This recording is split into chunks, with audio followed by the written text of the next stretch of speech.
Hello, everybody, and welcome to the Stream of Chaos. My name is James, and I am the keeper for this game of Shadows over Stillwater, which is a Call of Cthulhu campaign set in the Down Darker Trails setting. That's Call of Cthulhu in the Old West. I'm joined, as I always am, by this fantastic and fabulous cast of people. They are wonderful, they are great, and they are perfectly capable of introducing themselves. So let's go around and have them introduce themselves. Jackson. Hey, I'm Jackson. I'm playing U.S. Marshal Jeremiah Mack MacDonald, who is doing pretty well for himself. He's managed to hunt down a member of the Green-Eyed Gang, which he held a vendetta against for many, many years, and he's also assisted in hunting down a second member, and stop some lizard folks from destroying the world along the way. It's been a good time. No complaints. All in all, it's been going pretty well for Mac. Fantastic. And Daniel, what about yourself? Hey guys, I'm Daniel. I'm playing Mountain Man Griff Gutherson, who has come down out of the mountains to hunt a man with whom he has a grudge. And he's been doing not super well. He had a real close call with death a few sessions ago, and is mildly responsible for a volcanic eruption destroying a significant portion of a town. Just a little bit, And it doesn't really feel any closer to his goal of killing or serving justice to the man with whom he has a grudge. So we'll see how he goes. The important thing is that you don't beat yourself up about it. What's a volcano eruption between friends, really, at the end of the day? Art, what about yourself?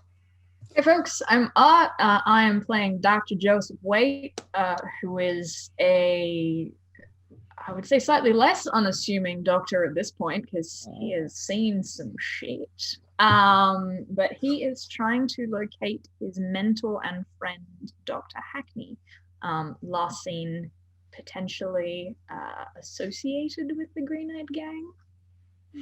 Excellent. So, hot on the heels, trying to find somebody. And finally, last but not least, David. Yeah, so I'm Dave, and I'm playing a 17-year-old called Grease.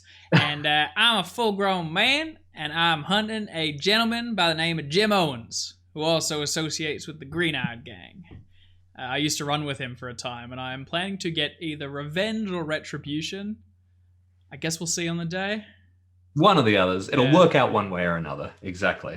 All right. So for those of you who haven't joined us yet, remember you can catch up with everything that's happened so far on YouTube. But a quick reminder, since you're here now and want to hear what's happening, our heroes are hot on the heels of the Green-Eyed Gang. They are trying to track them down. And after having tracked down two members in a disastrous set of events that involve the eruption of a volcano, the near destruction of a small town, and the annihilation of two fortresses really full of serpent people, they've had just a little bit of downtime, some time to relax, some time to rest, some time to recuperate. It's important to take a little bit of time off. So we're going to jump in all seriousness, with a little bit of a montage scene.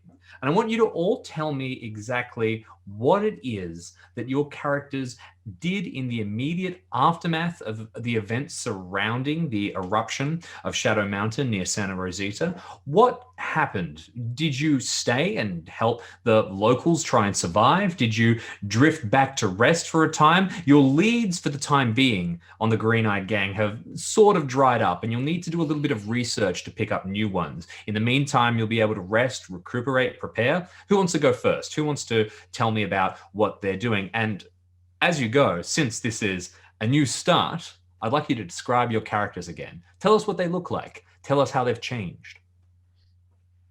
Does anyone mind if I go first? Go for it, Matt. Go ahead. That's fine. Look, Griff, to give a little insight into Griff's way of thinking, he feels quite responsible for what happened with the volcano and Santa Rosita. So I think he would stay and help out as best he can the survivors of Santa Rosita. He using his skills at survival and sort of and his sheer bulk and strength, like in the immediate aftermath, like pushing, like rescuing people as best he can and ensuring that people have enough to eat and maybe even helping out building some new housing and stuff for them. He certainly feels guilty about what happened to these people due to his actions. I think it's important to help. So you basically stuck around and you've done whatever you can to try and make some kind of amends. So first of all, can you make a strength check for me? Let's just have you get straight to work. You're at this stage literally moving around debris, helping people try and rebuild their lives. And because this is Pulp Cthulhu, I have a Pulp Cthulhu talent, which lets me have a bonus die on all strength checks. Always a good thing. Hard success. That looks like a hard success, but it's actually hold on. It's actually still a hard success. Still a hard success. So we'll leave that. That's consistent. Okay, so you've thrown yourself into your work with reckless abandon. You are doing everything you can to try and help out, to try and make things better. Now, what have you told the locals? Have you come forward, raised your hand and said, it was me, I did it, and tried to get some kind of, resolution, or are you just quietly helping? I don't think Griff would do that. He just wants to help out and fix what he's done as a mistake. He doesn't believe in any sort of lawful, any sort of prison time. He doesn't believe in getting the law involved and stuff. That'll just interfere with his later mission. Okay. For the moment, he's just happy. He just needs to set it right in his heart and in his soul, rather than, All good points. Fantastic. So in the in the days and weeks immediately following disaster, Griff is completely hands-on, doing everything he can to help, everything he can to make a difference. That's fantastic. Who wants to go next? Mine's fairly dependent on old Doc Waite's plans, All because right, to say I'm suspicious is accurate. All right. Well, I'm happy to tell you what I'm going to do. There was a moment in the volcano where I was going to stay behind because someone needed to make sure that the antidote we'd created was released correctly and none of the townsfolk turned into snake people or zombies or worse. So I was going to stay behind, and then Griff said that the town was going to need a doctor as good as me. And that kind of hit home. So I think town's going to get a doctor who's as good as me for a time. Look, you're absolutely right. The town is in desperate need of a doctor. One doctor, I mean, frankly, you could have an army of doctors all working here, and they would all have something to do. But, with the numbers that they have currently, the addition of one doctor, particularly one as talented as yourself, is going to make all the difference. Can you make me a medicine check? Certainly. I will also say, if there is because I know there was a town doctor. There was, yes. If there are people who have any kind of interest in medical, I will assemble a team. Yep. And get people to go do things. All right, fantastic. You've put together a team of experts. Brilliant.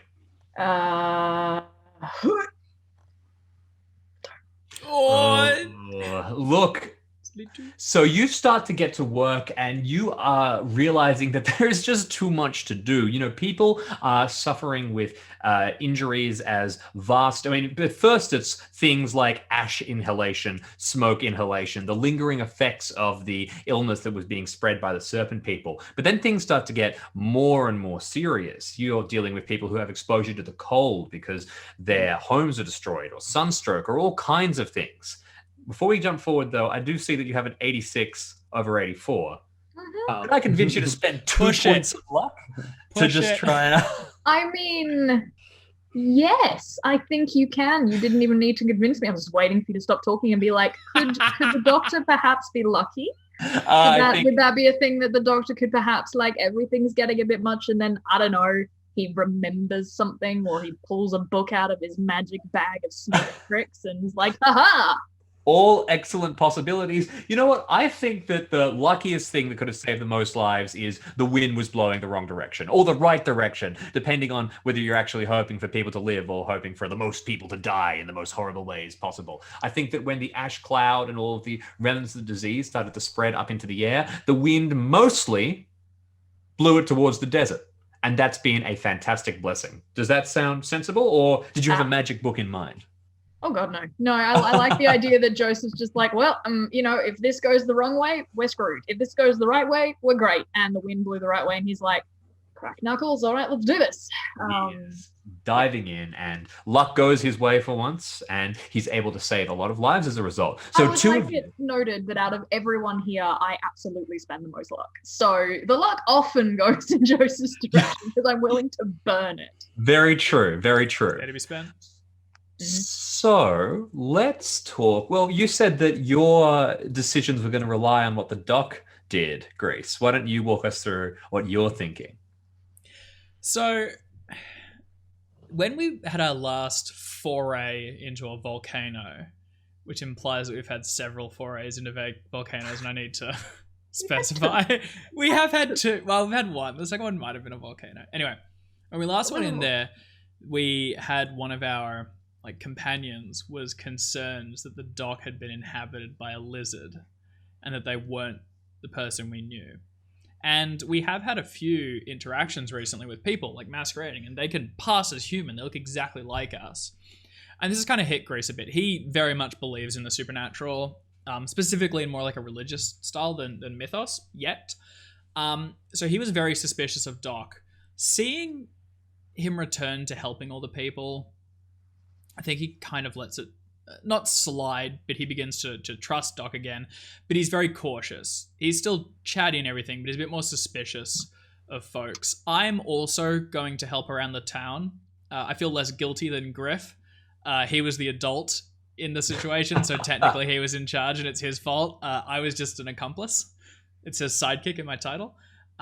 So I'll also help out. I'm just keeping an eye on everything. Could I argue a spot hidden or a psychology to get a read on the town and make sure we haven't been incepted again by lizard people? Because I'm concerned about that. Yeah. So that the lizard people, the serpent people, as they should technically be described, they can mimic things pretty well. So a spot hidden is going to be a bit harder. I'd like you to make a hard spot hidden check, or you can make a regular psychology check.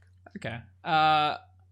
My spot hidden's still much better. So I think I've seen that they do change, they get flecks of scales as they begin to change back, and it's always temporary. So what I do is over months at a time, I pick a target for the day, and then I'll follow them throughout the day and into the evening, occasionally just peeking around corners to see if they begin to get a little bit more lizardy.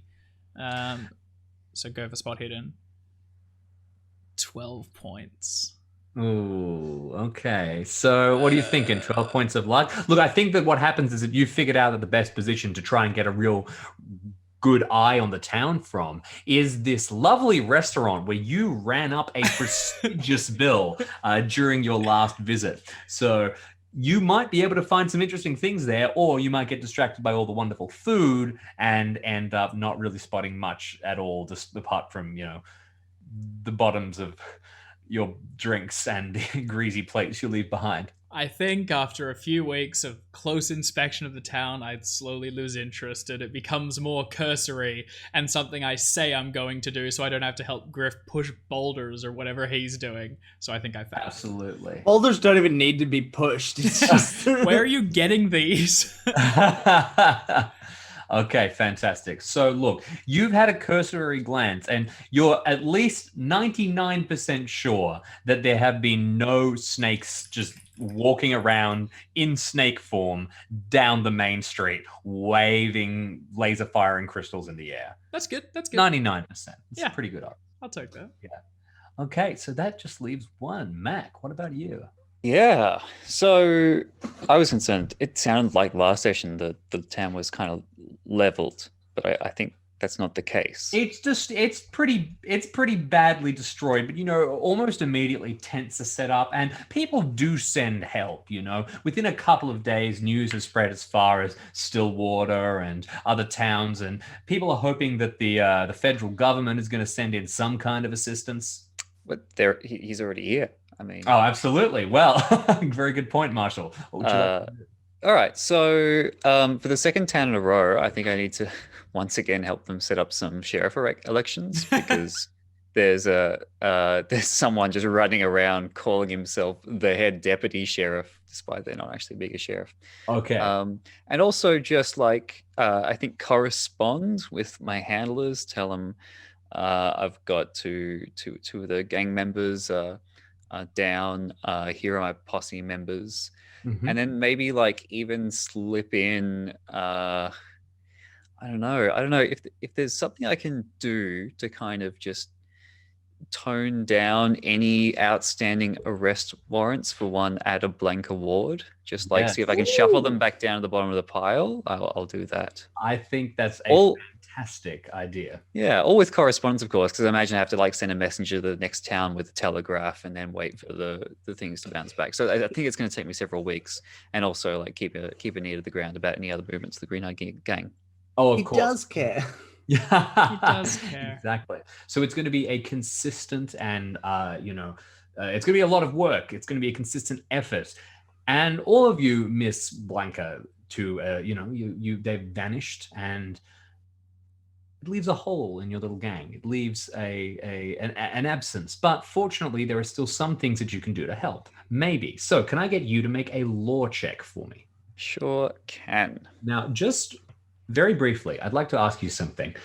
When you're making these reports and you're explaining everything that happened, how much space are you giving to the serpent people, magic ritual, aliens section of it? I was afraid you'd ask that. I don't think I need to mention there were serpent people. I think that would probably get my badge taken away. Yeah.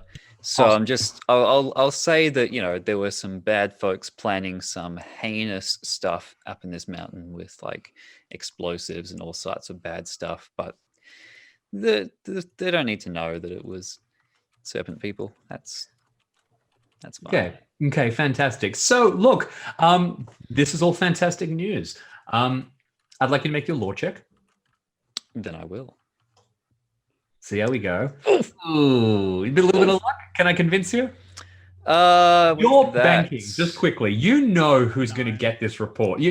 So first of all, you've given the basic information, so you know that you're now up to date with your handlers. They know approximately what is happening. But regarding Blanca and regarding Blanca's ability to escape and to remain undetected, you know who is going to get the report of her activity.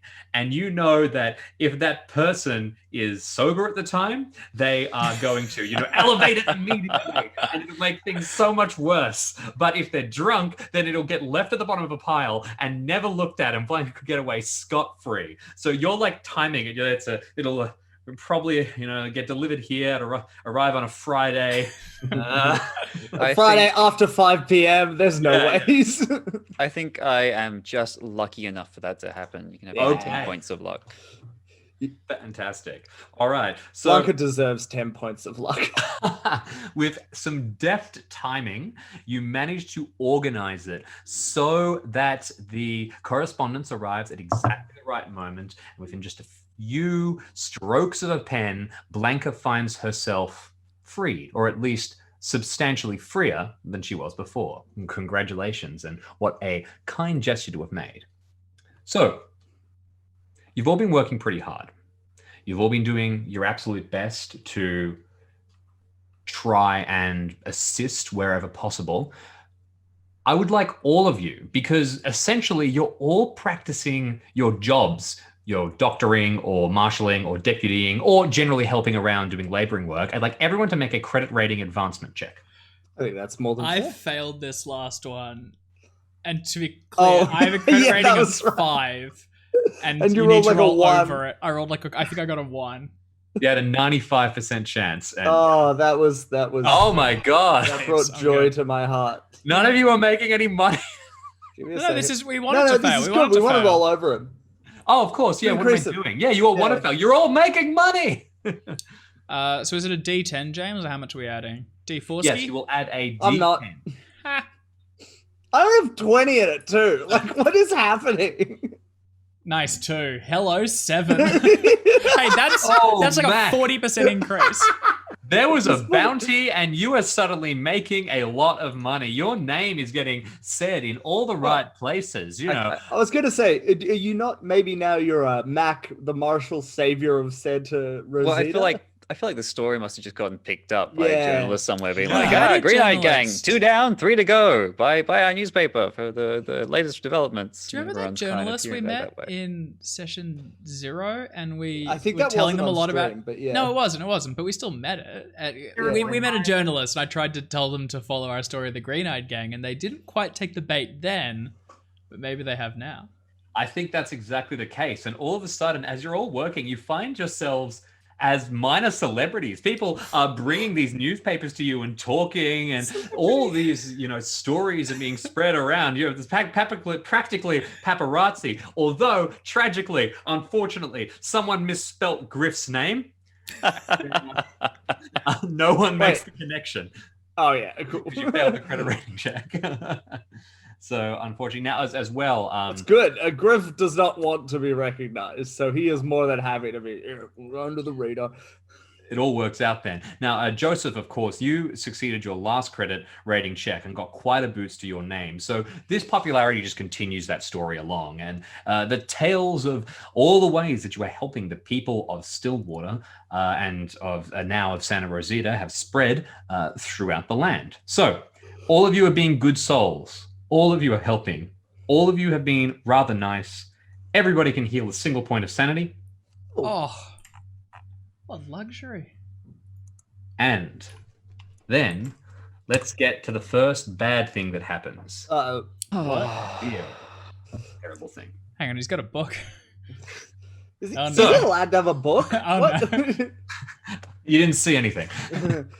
And who makes that book there, Jamie? Oh, well, this book, it's Down Darker Trails. You know what this is. Oh, okay. Cover art is pretty damn cool. Oh, I know. I think the cover art looks amazing on that one. Pretty damn cool.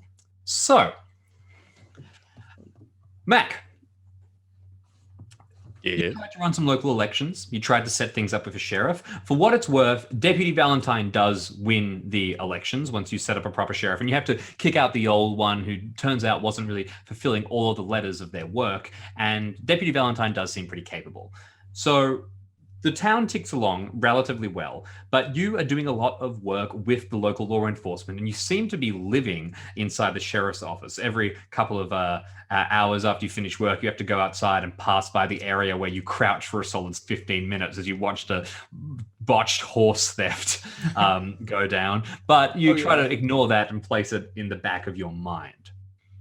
One day, though, you're stepping inside to the sheriff's office and looking, ready to get back to work, and nobody's around except for Deputy Valentine, who is sitting with his feet up on the desk and a bottle of whiskey placed on it and 2 glasses next to it. And he sees you come in and nods towards you and says, "Marshal, you got a second? I'd love to have a word." Yeah, I can lend an ear. All right, well, pull up a chair. I do so. Excellent, good. Just making sure. You might have wanted to be standoffish, literally, stand-upish in this case. Well, I mean, he's doing a good job, isn't he? Is that what I'm hearing? Oh no, he's been pretty good. Valentine is a good and competent sort. He's not a lizard. No, he's not a lizard. As far as you're aware, no, it's okay. You take a seat, and Valentine launches into what seems like a little bit of a pre-prepared speech, and he says, "Listen, I wanted to say that we appreciate what you've done here. You and all of your deputies, the kid, all of them. It's been great to have you. Without your help, the doc's help, a lot of people would have died, and we really appreciate everything you've done for the town, setting things up. Personally as well, I got to thank you for having helped me, professionally. look, I don't want to make no long speeches or nothing like that, but we appreciate it. You understand? I reckon I do. Great. He pulls up the bottle of whiskey and he pours you both a glass, stoppers it, puts it down, and says, so I got me a message from a buddy of mine. They found another one of your boys, another member of the Green-Eyed Gang. Well, that's mighty good news. Popped up, well, sort of pumped up, on the radar, moving west slowly, targeting a couple of mining claims. All kinds of small towns being hitting up mines, stealing from prospectors. They tend to be exhausted, unarmed, all kinds of stuff. We didn't realize the connection. There was just a spree of crimes. But then one of the claims, well, you know, rather than getting money, they got raw ore and took it down to the local town, tried to get it processed, and someone used their real name. Now we've tracked down Jim Owens. We reckon, based on the trajectory, that we can figure out where he's going to go to next. And that's a small town called San Rafael. That's mighty good news. Hope you don't mind. That means me and my posse will be riding out soon enough. Well, hell, Marshal, I figured. That's why I poured the whiskey. You think I'm drinking in the middle of the day for nothing? All right, what are we drinking to? Well, I don't know. You need a reason to drink these days? Santa Rosita. Santa Rosita. I can live with that. And he gives you a cheers and drains the glass, and the two of you speak for a couple of moments before he returns to work, and you are left to your own devices. So, Jim Owens, spotted in the vicinity of a town called San Rafael, has apparently been on a spree attacking prospectors' claims all across the region. Trajectory suggests that San Rafael is the next target. San Rafael is in New Mexico. It's not too far away. It's a couple of days' ride, but you can break out towards the main roads, and it's not going to be a great and difficult overland hike or anything like that. So, you're going to go and tell your companions? You're going to, what's the go? What's the deal? What's the plan? Yeah, gotta spread the word, and it sounds like we gotta ride out as soon as possible. Try to head him off. All right. Where would Mack find each of you individually? Asking me or asking them? I'm asking the collection of you. Excellent. All of you. So where does Mack find each of your characters? And set me a scene. This is the getting the gang together. You know, are we finding Griff hauling boulders and clearing little bits of rubble from a still broken house, or what's the deal? There's a set of people who are like moving logs, and they're each like they're doing like 2 men per log up on the shoulders, like together. But then Griff just picks up one in each hand because Griff's fucking beast. And he's going along, loading them off on the thing, and Mack approaches him, I assume, whilst he is working. And at first, he is slightly hesitant because he thinks that more work needs to be done around here.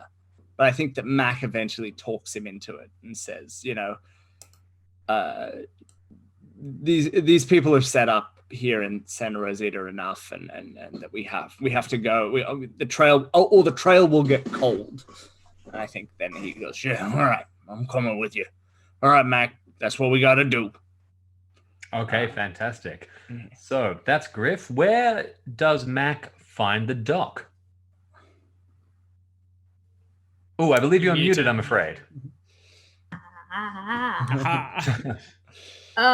Sleeves rolled up because he's working. He's probably in whatever field hospital or tent or building that they decreed as the place where people get fixed up. He is finishing up, like setting someone's leg or something like that. He's, got like an apron on, something to just like cover his clothes, because you got to make sure you don't do any kind of surgical work in your standard clothes. You got to try and keep those separate. So he's probably like, in my head, Mack walks in the tent at the same time that Joseph's like, this is gonna sting a little, and crack someone's leg back into place.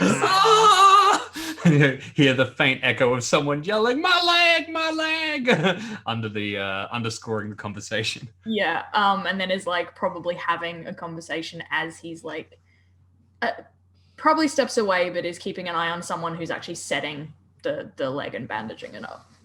Perfect. But yeah, I mean, I think I've done everything. Yes, cat.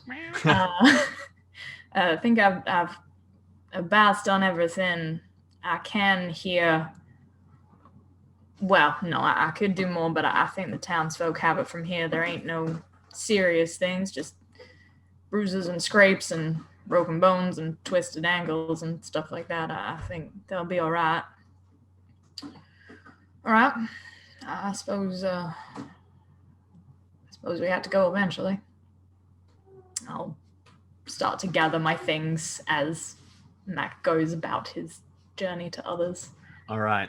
You spend a little bit of time packing up and getting everything together. And as you're working, gathering through all your things, you do spot for a second still these little stone, I guess, sculptures, discs. You don't really know what they are. These strange objects that you took from the serpent person lair. Now, you've been so busy, so wrapped up trying to help people that you haven't had time to look at these. And you pause over for them in a second. And you find yourself thinking in Narkal, something that you don't do too much, at least you haven't had time to recently.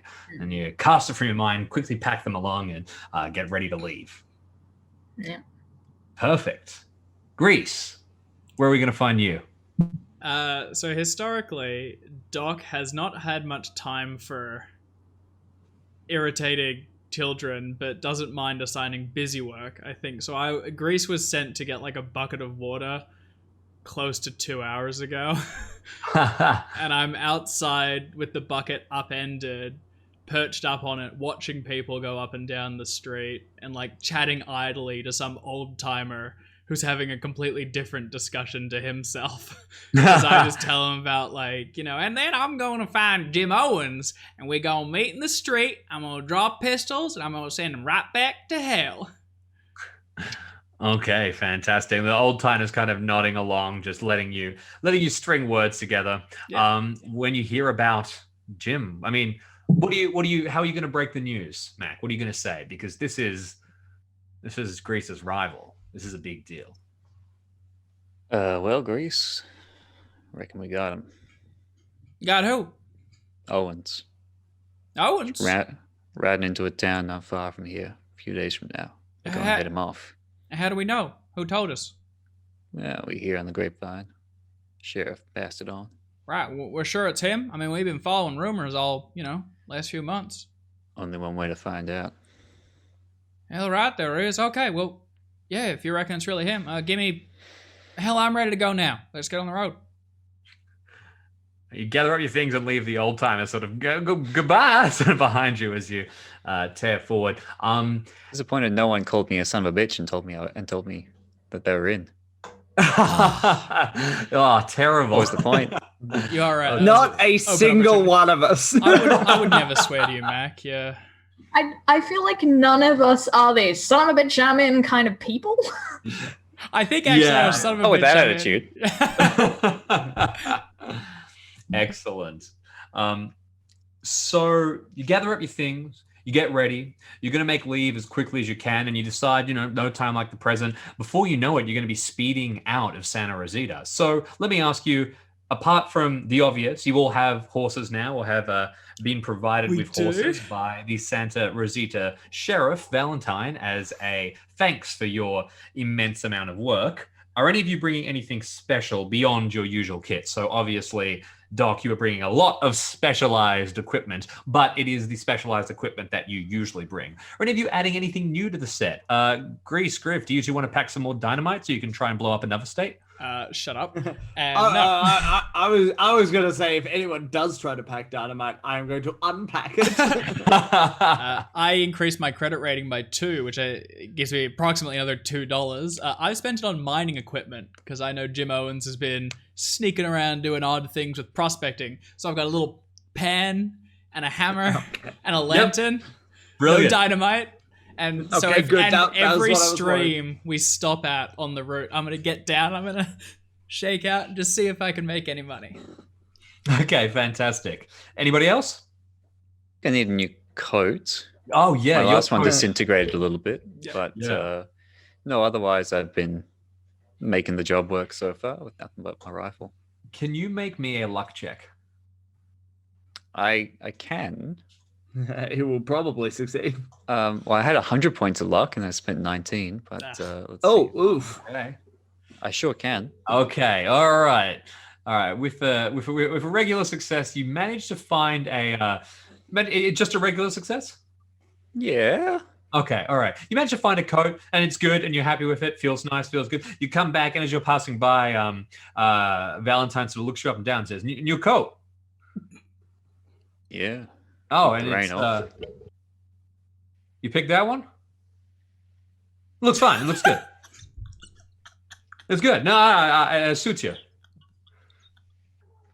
We'll pointedly ignore that. Okay. It I feels all right. It's not too bad. I don't know. I don't know how to. No. Max past caring. He doesn't care what he looks Okay. like. He only, When Mac gets back, Griff and I are laughing, but it's about something else. It's fine. It was a joke he said earlier. What's wrong with Nothing my to do. coat? It looks great. It really looks Yeah, good. it's fine. Oh, yeah, you guys, that color. All right. I mean, it's a statement. I'll say that. And It's you wear it black. It's the same, confidently. same Oh, as the yeah, last yeah. coat. It looks almost identical to the last one. Yeah, almost. Almost. No, it's good. It really is. It's good. Yeah, It's it good. looks It's good on good. you. It Goes, was- just walks out and is like, Mac, why'd you get a coat with like an eggshell blue inside? Like that's garish, man. You don't see the inside that often. Not often. Only when you draw your pistol. When you don't want them to be laughing at your coat. No, it's good. Okay. It's good. Goes, Yeah, it looks good on you. I think it accentuates your features. Damn it! Did I get a lady's coat? It It looks fine. Anyway, so looks good. It looks good. Everyone's No, telling you it looks it good. looks good. It really does. It looks good.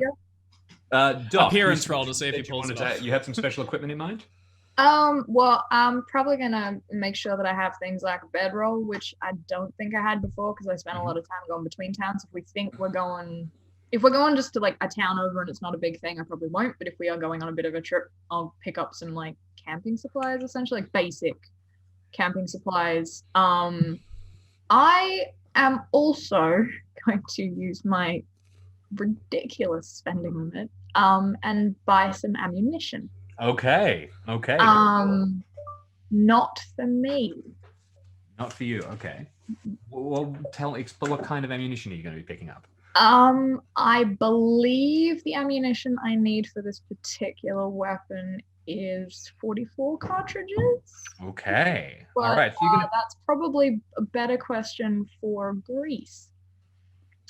Are you buying me ammunition because I don't carry it? I mean, yes. I got 5 bullets. I'm fine.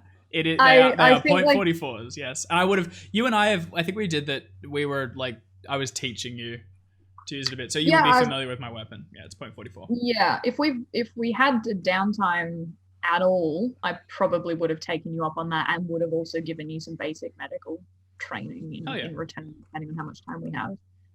But yeah, I would have picked up because surprisingly, my gun is also a 44, so I will pick up some 44 ammunition. Twinsies. And then at some point, either before we leave or sometime on the journey, depending, I'll go over to Grace and just be like, Grace, you said you were a little short on ammunition. Here, and just hands you. Oh hell, Doc, you didn't have to do that. I like root through it, like trying to find a lolly in a little candy dish. I take out 1 bullet, load it back in, so I got 6. Spin it and holster it. Thank you. I'm gonna look at you do that and be like, Grease? Maybe don't 6-shoot your weapon if we're going on horseback. If that thing fires, you're gonna end up with a bullet. You're right. I'll pop it in the old pocket. Ooh. I just like open my bag, surreptitiously check that I have my bullet removal tools, close it, and just go back to my horse. But yeah, I don't know how much ammunition is or how much I get, but You can have a box, which I think is 100 shots by default. So you're pretty well geared, assuming that you can get to the box quickly enough, which when a terrible horror is bearing down on you ready to eat you might not be too easy. Now, since...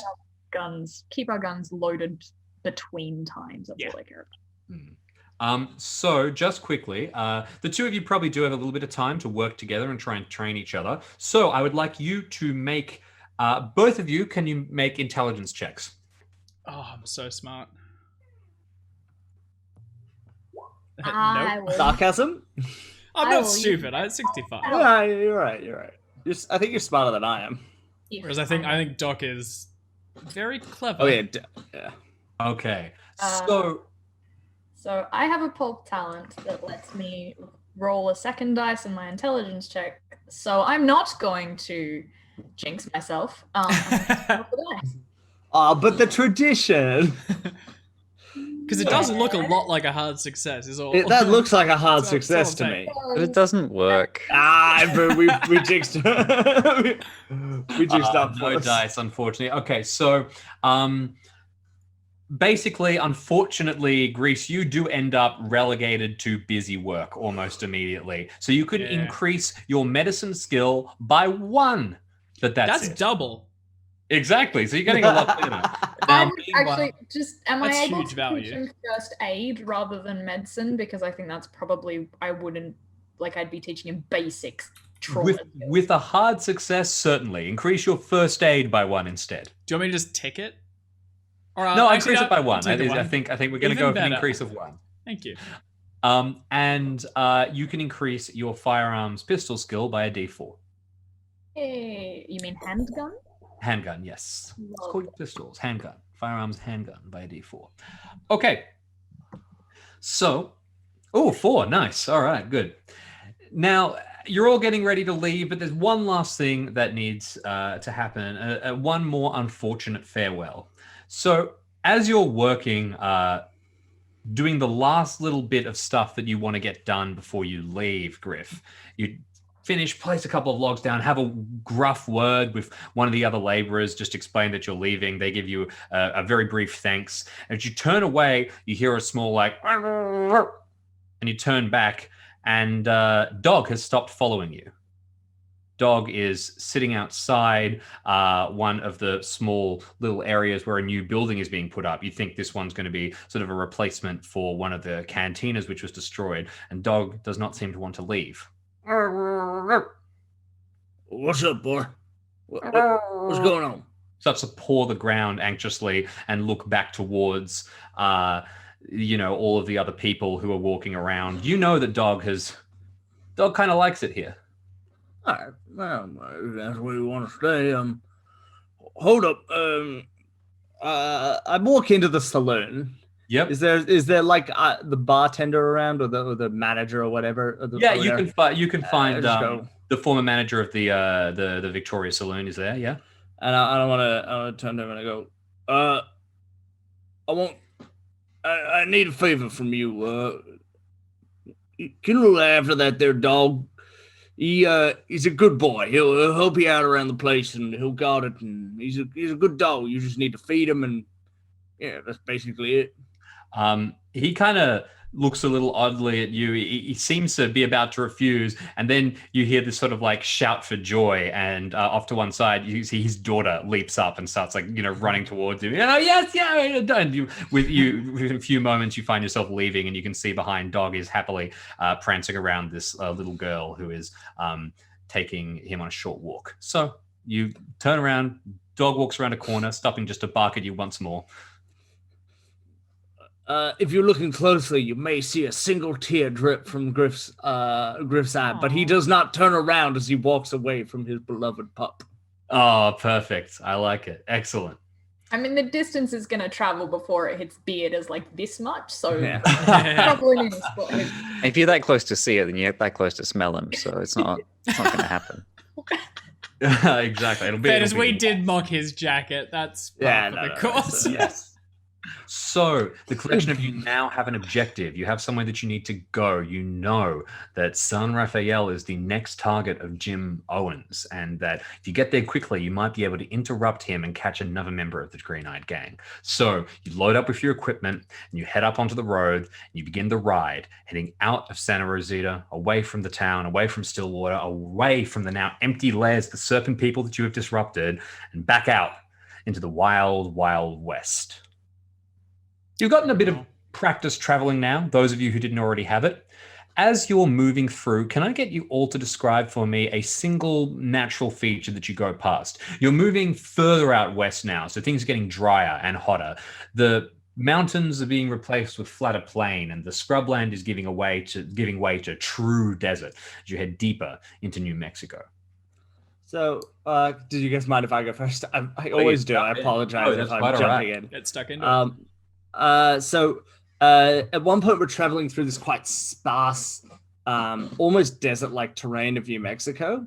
And all of a sudden in the middle, like we come over this like ridge, and in the middle of this like sparse terrain is a single tree that is like really green and shockingly vivid and shockingly alive. And there's no reason for it to be there. There's no reason for it like there's no source of water or anything for miles and miles, but there's this one green tree that we come across.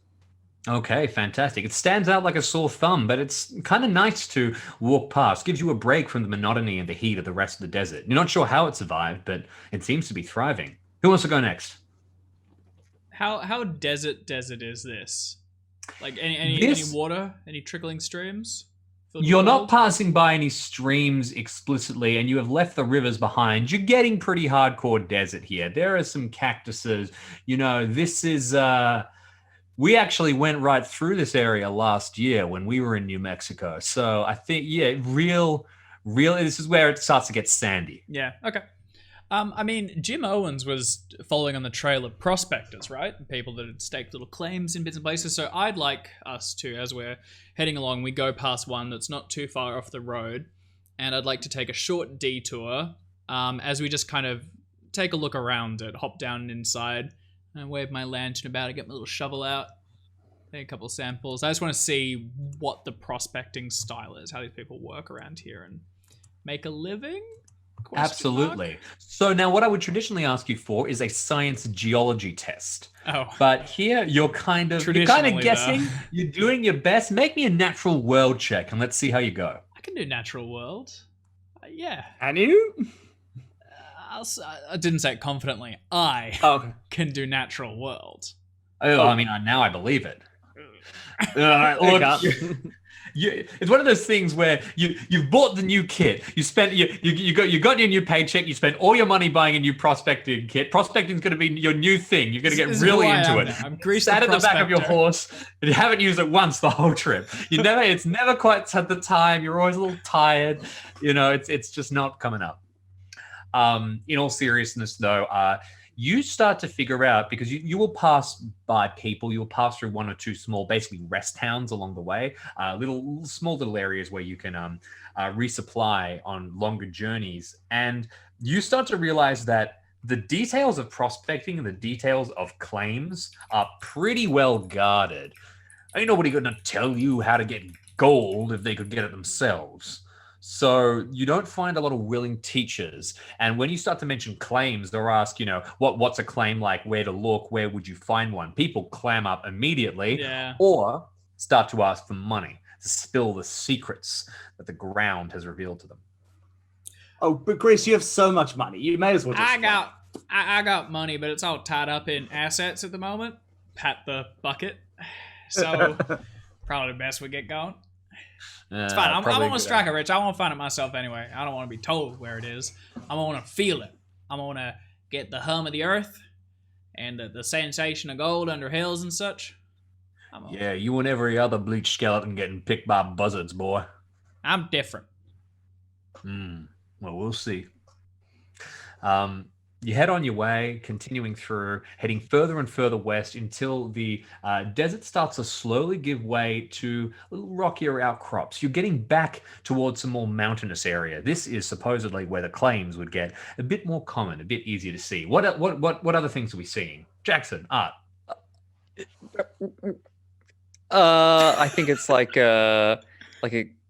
There's no mountain, so it wouldn't be like a gold mine in a tunnel, but it's like an old collapsed kind of hole in the ground. I don't know. What are they doing? They're digging straight down, or are they just? You could find an abandoned Mine shaft. mine shaft, which is literally just. I mean, the one that you find is amongst the sort of small hills. You can see a hole just dug straight down with a sort of broken rope set up over it, and there's actually a couple of small bags around covered with sand. Look like they've been abandoned for a long time. And if it's any gold mine worth its salt, it'll be haunted, I hope. With that in mind, you look at all the bags and you think, I wonder why nobody picked those up when they were leaving. And as you peek down and see the shadow of destroyed rubble at the bottom, you realize that this thing, which was holding a rope, probably gave way, and someone at the bottom was left there to die of thirst. Not a good way to go. Oh well. They don't call Continue it the on. Wild West. It is a wild, wild west. Heading further up until the hills give way to proper mountainous terrain, and now you're heading deeper and deeper into the region surrounding San Rafael. This area at large is called the Sullivan's Range, which named after the person who sort of marked it on the map. And you know that San Rafael is only a day or two away. But first of all, what's one other thing that is spotted along the way? Does it have to be geological? No. If you would like something else, please throw it in. Well, I think Joseph sees, and I don't know if anyone else does, but as they're going through like the rockier area, just like the movement and whiptail of snakes as they like move away, or they're like chilling and in the sun. And I think like whenever Joseph sort of looks and sees one, he has a momentary like go for gun twitch, and then also simultaneously starts going over words and knock all he knows in his head. Okay, like, yeah, that's probably a weird it's a weird dichotomy going on there. Okay, excellent. You continue along trying to make sure that you're thinking in English. You don't need to be thinking in the language of snakes. And after another night's rest in the mountains, which for some of you is more comfortable than others, Griff, you feel like you're right at home. You saddle up and head down into San Rafael, which is nestled in the valley between a couple of these larger hills that sort of form mountains of themselves. It's a very small town, and as you ride into it, I want you to all imagine a small canyon off to the side overlooking the town. And strolling along that canyon are heavy armored feet. We'll come back to that in just a moment, but first, you're all riding into San Rafael. So, Armor. What? Okay, we'll get there. We'll get back there. We'll get back Knights. there. Just the feet? Nothing attached to them? Yeah, True. That was the impression I got. You could see some shins, heavily armored, of course. Unfortunately, the camera's angle, you can't see anything above it. So Well, I'll tell you what, maybe you just have enough space to see the gleaming point of a rapier. Anyway, San Rafael is a small town. It's smaller than Stillwater. It's a lot smaller than Santa Rosita. And this is the first town that you've walked into that really, it's charming. It's nice. You walk in and people are immediately smiling at you, pleased to see somebody come in. They all notice your marshal's badge, Mack, and they seem very impressed. And then they notice your coat and but too polite to say anything. you continue through into the center of the town, and this thing really is, a couple of houses. There's a single cantina to one side that serves the locals. People are friendly. There's a sheriff's office to one side, but it looks like it's half sheriff's office and half general store.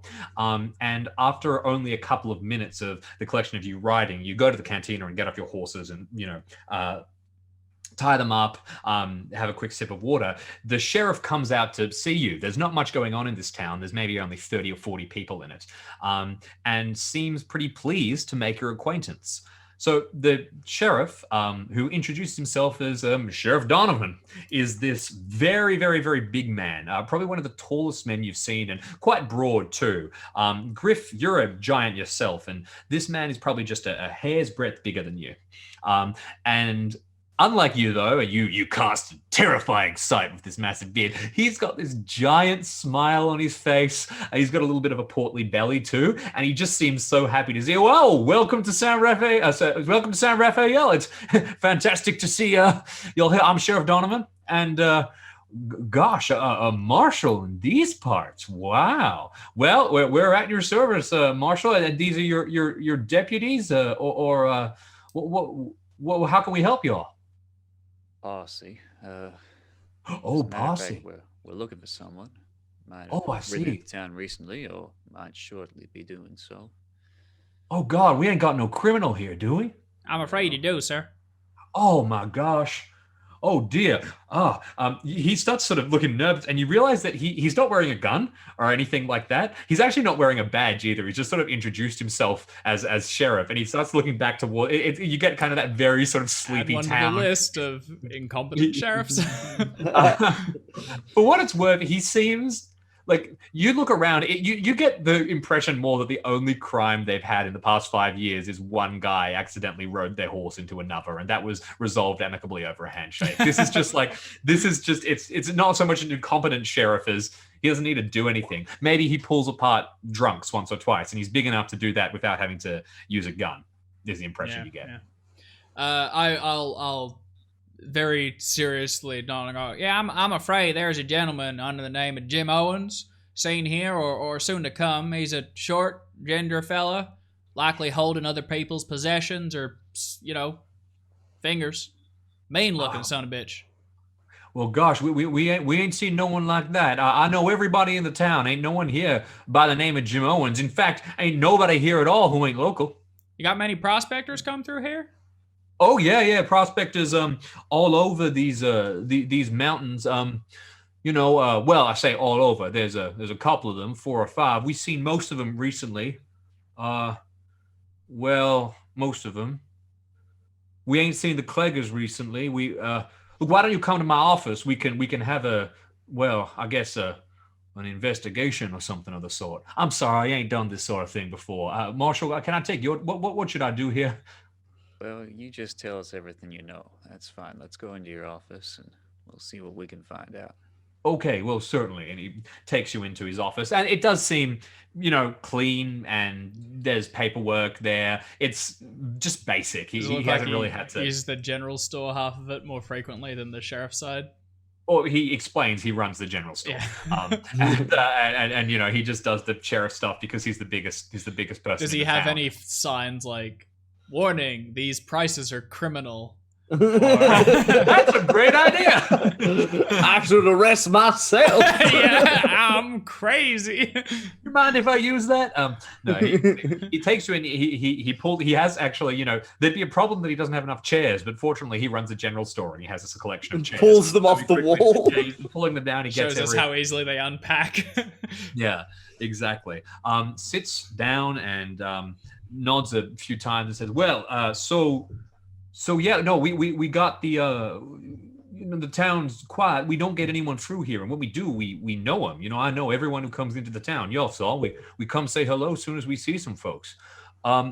We also get prospectors. Most of them come down once a week, maybe once every 2 weeks, to buy supplies and provide some of their findings, which I use I sort the mail here. I know how to get their claims processed, and I buy some of the raw minerals from them, mostly silver.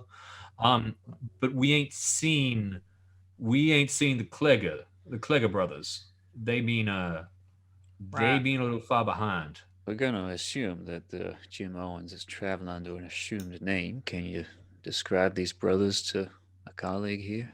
Oh, the Cleggers? Oh, Yeah. certainly. Well, they are tall, blonde head. I think they're from I think they talk kind of funny, you know. I think they're from the north, somewhere cold. I think maybe Sweden or something up in Europe. They ain't him, Mack, and they don't sound like any of them that run with him.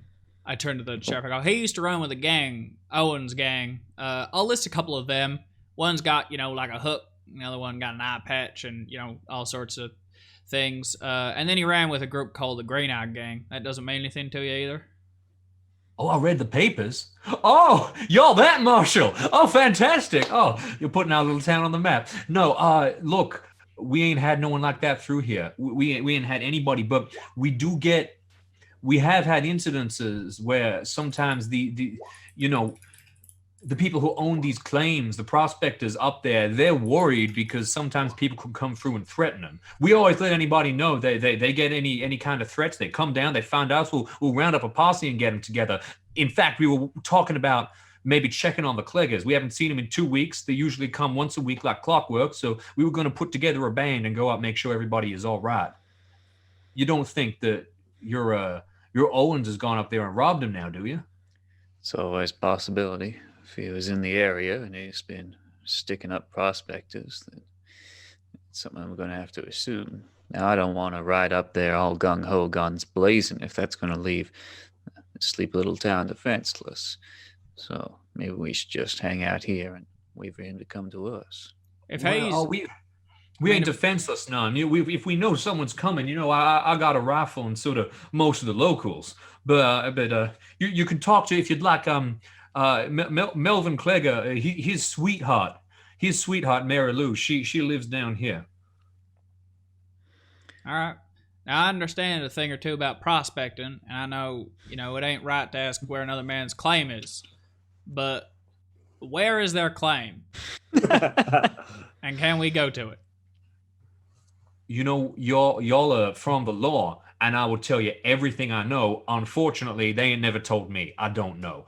I know it's up in Sullivan's Gap, which is a section of the range. But it's big up there. There's a lot of pathways. It's kind of it's that vague direction. He points up to a section of the mountain range nearby that gets particularly convoluted and difficult to navigate. He says, maybe Mary Lou knows, but I don't even know if she ever been up there. I appreciate your candor, Sheriff. Well, not at all. I presume I'm legally obliged to tell y'all everything. Better safe than not.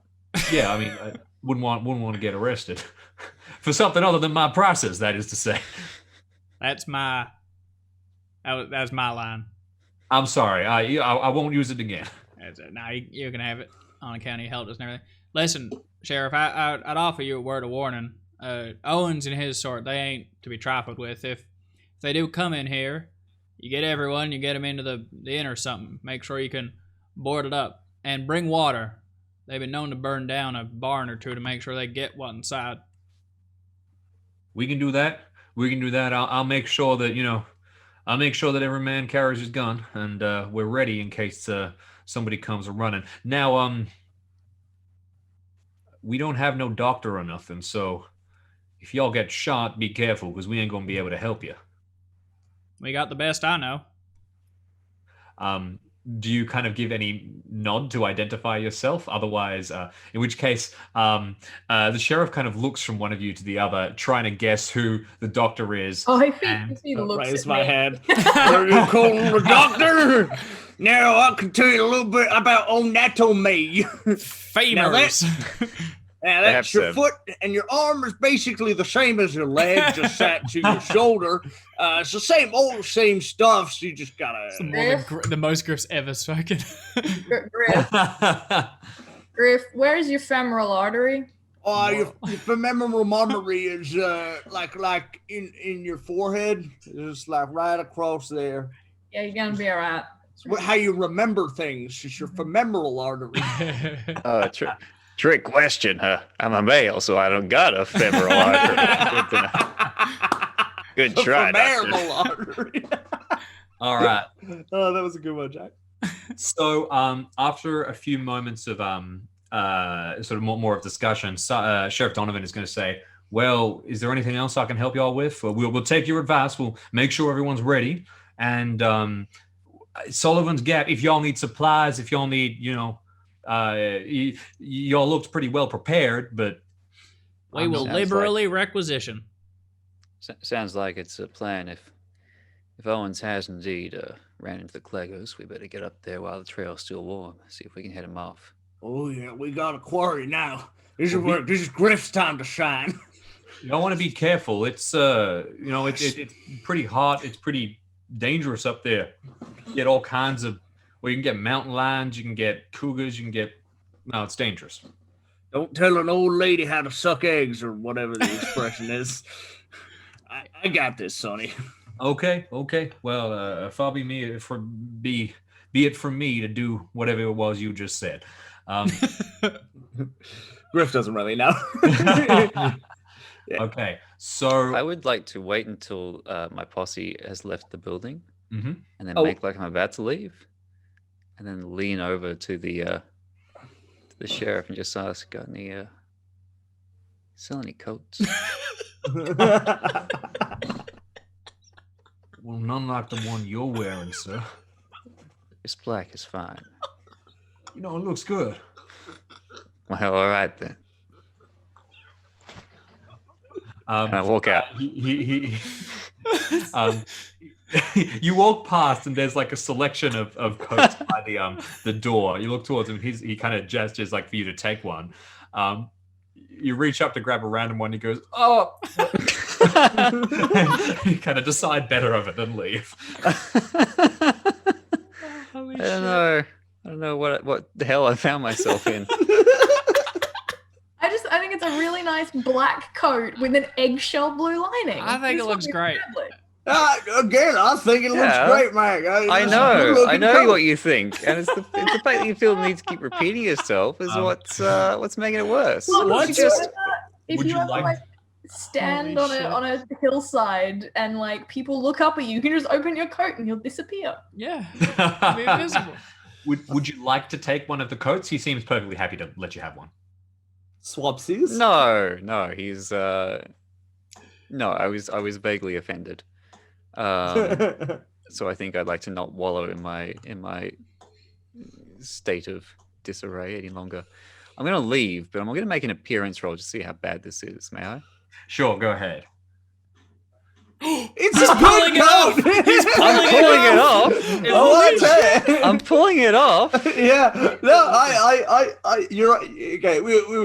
You're inside, and then the three of us go outside and go, man, that coat really does look good on him. Pulling it off. I wish I could wear something like that. I mean, I want to get used to the color. It's stunning. I know, it's stunning. It brings out his eyes like nothing else. And damn, I mean, I'd say I'm smitten. I would say I'm smitten. No one has ever said at any point that the coat doesn't look good. It looks terrific. It looks great. We've been very clear. All right. Oh, let's put this to bed then. All right. Continue to wear the coats. Continue to wear the coat. ... For now. Until it gets destroyed, you get a new one. Yeah. All right, so you head out into the middle of the town. By the time you've got your horses back, the sheriff's clearly gone and told his friends, "Can you believe we got criminals?" And the word has just spread through like the 30 people. You can see like they're all looking out and they're sort of nodding and chatting amongst themselves. Everyone looks very, very interested. But they give you a wide berth. They don't seem particularly as where anyone that makes eye contact that looks Mary Lou-ish, I give my heart. I go, "Hey, y'all Mary Lou, or you know where we can find her? She's related to one of them Cleggers." They point very, very, very quickly, and within a few moments, Mary Lou, who is a shorter woman with dark hair that she keeps tied up in a very, very elaborate sort of braid of some sort. I wouldn't know the name of it, but it's very nice. Comes forward and introduces herself. Says, "I'm Mary Lou. don't talk so much about my parents don't quite know none of that. So maybe keep your voice down. Secret sweethearts, then. Well, just secret till he saves up enough to buy a ring. But Nothing wrong with that. What's your beau's name? His name's Melvin. Melvin brother? Clegger. And his brother? Pardon me? And his brother? Oh, he's got plenty of brothers. Yeah, Joe, Trapper, and Rand. They're all up there. Oh yeah, they all work there. Family man. Good to know. And about 2 weeks ago, we heard last time you saw him. Yeah, I mean, usually he comes down at once a week, and we spend some time together. We share a meal, but no, I ain't seen him. I ain't seen him for a while. Has he been particularly successful in his mind? Quite successful, not unusually so. But relatively, once it's split between four, it's a lot less. But they do well. They lucked out with the claim. You wouldn't be able to point us in the direction of that claim, would you? Look, I'm afraid I know it's real secret like, but since you're trying to help and I'm a little worried, it's up towards Sullivan's Gap. And I'll tell you one thing, once you get up towards the height and you can see a valley on the other side, you think you've gone too far, but you ain't. Keep going once you think you've reached the other side. All right. I'm not no outdoorsman, I'm afraid. I don't know the way myself. I only been up there once or twice, and I was always led. That's all right. That's gonna help us a lot, I'm sure. Well, Okay. Well, is there anything else y'all want to know?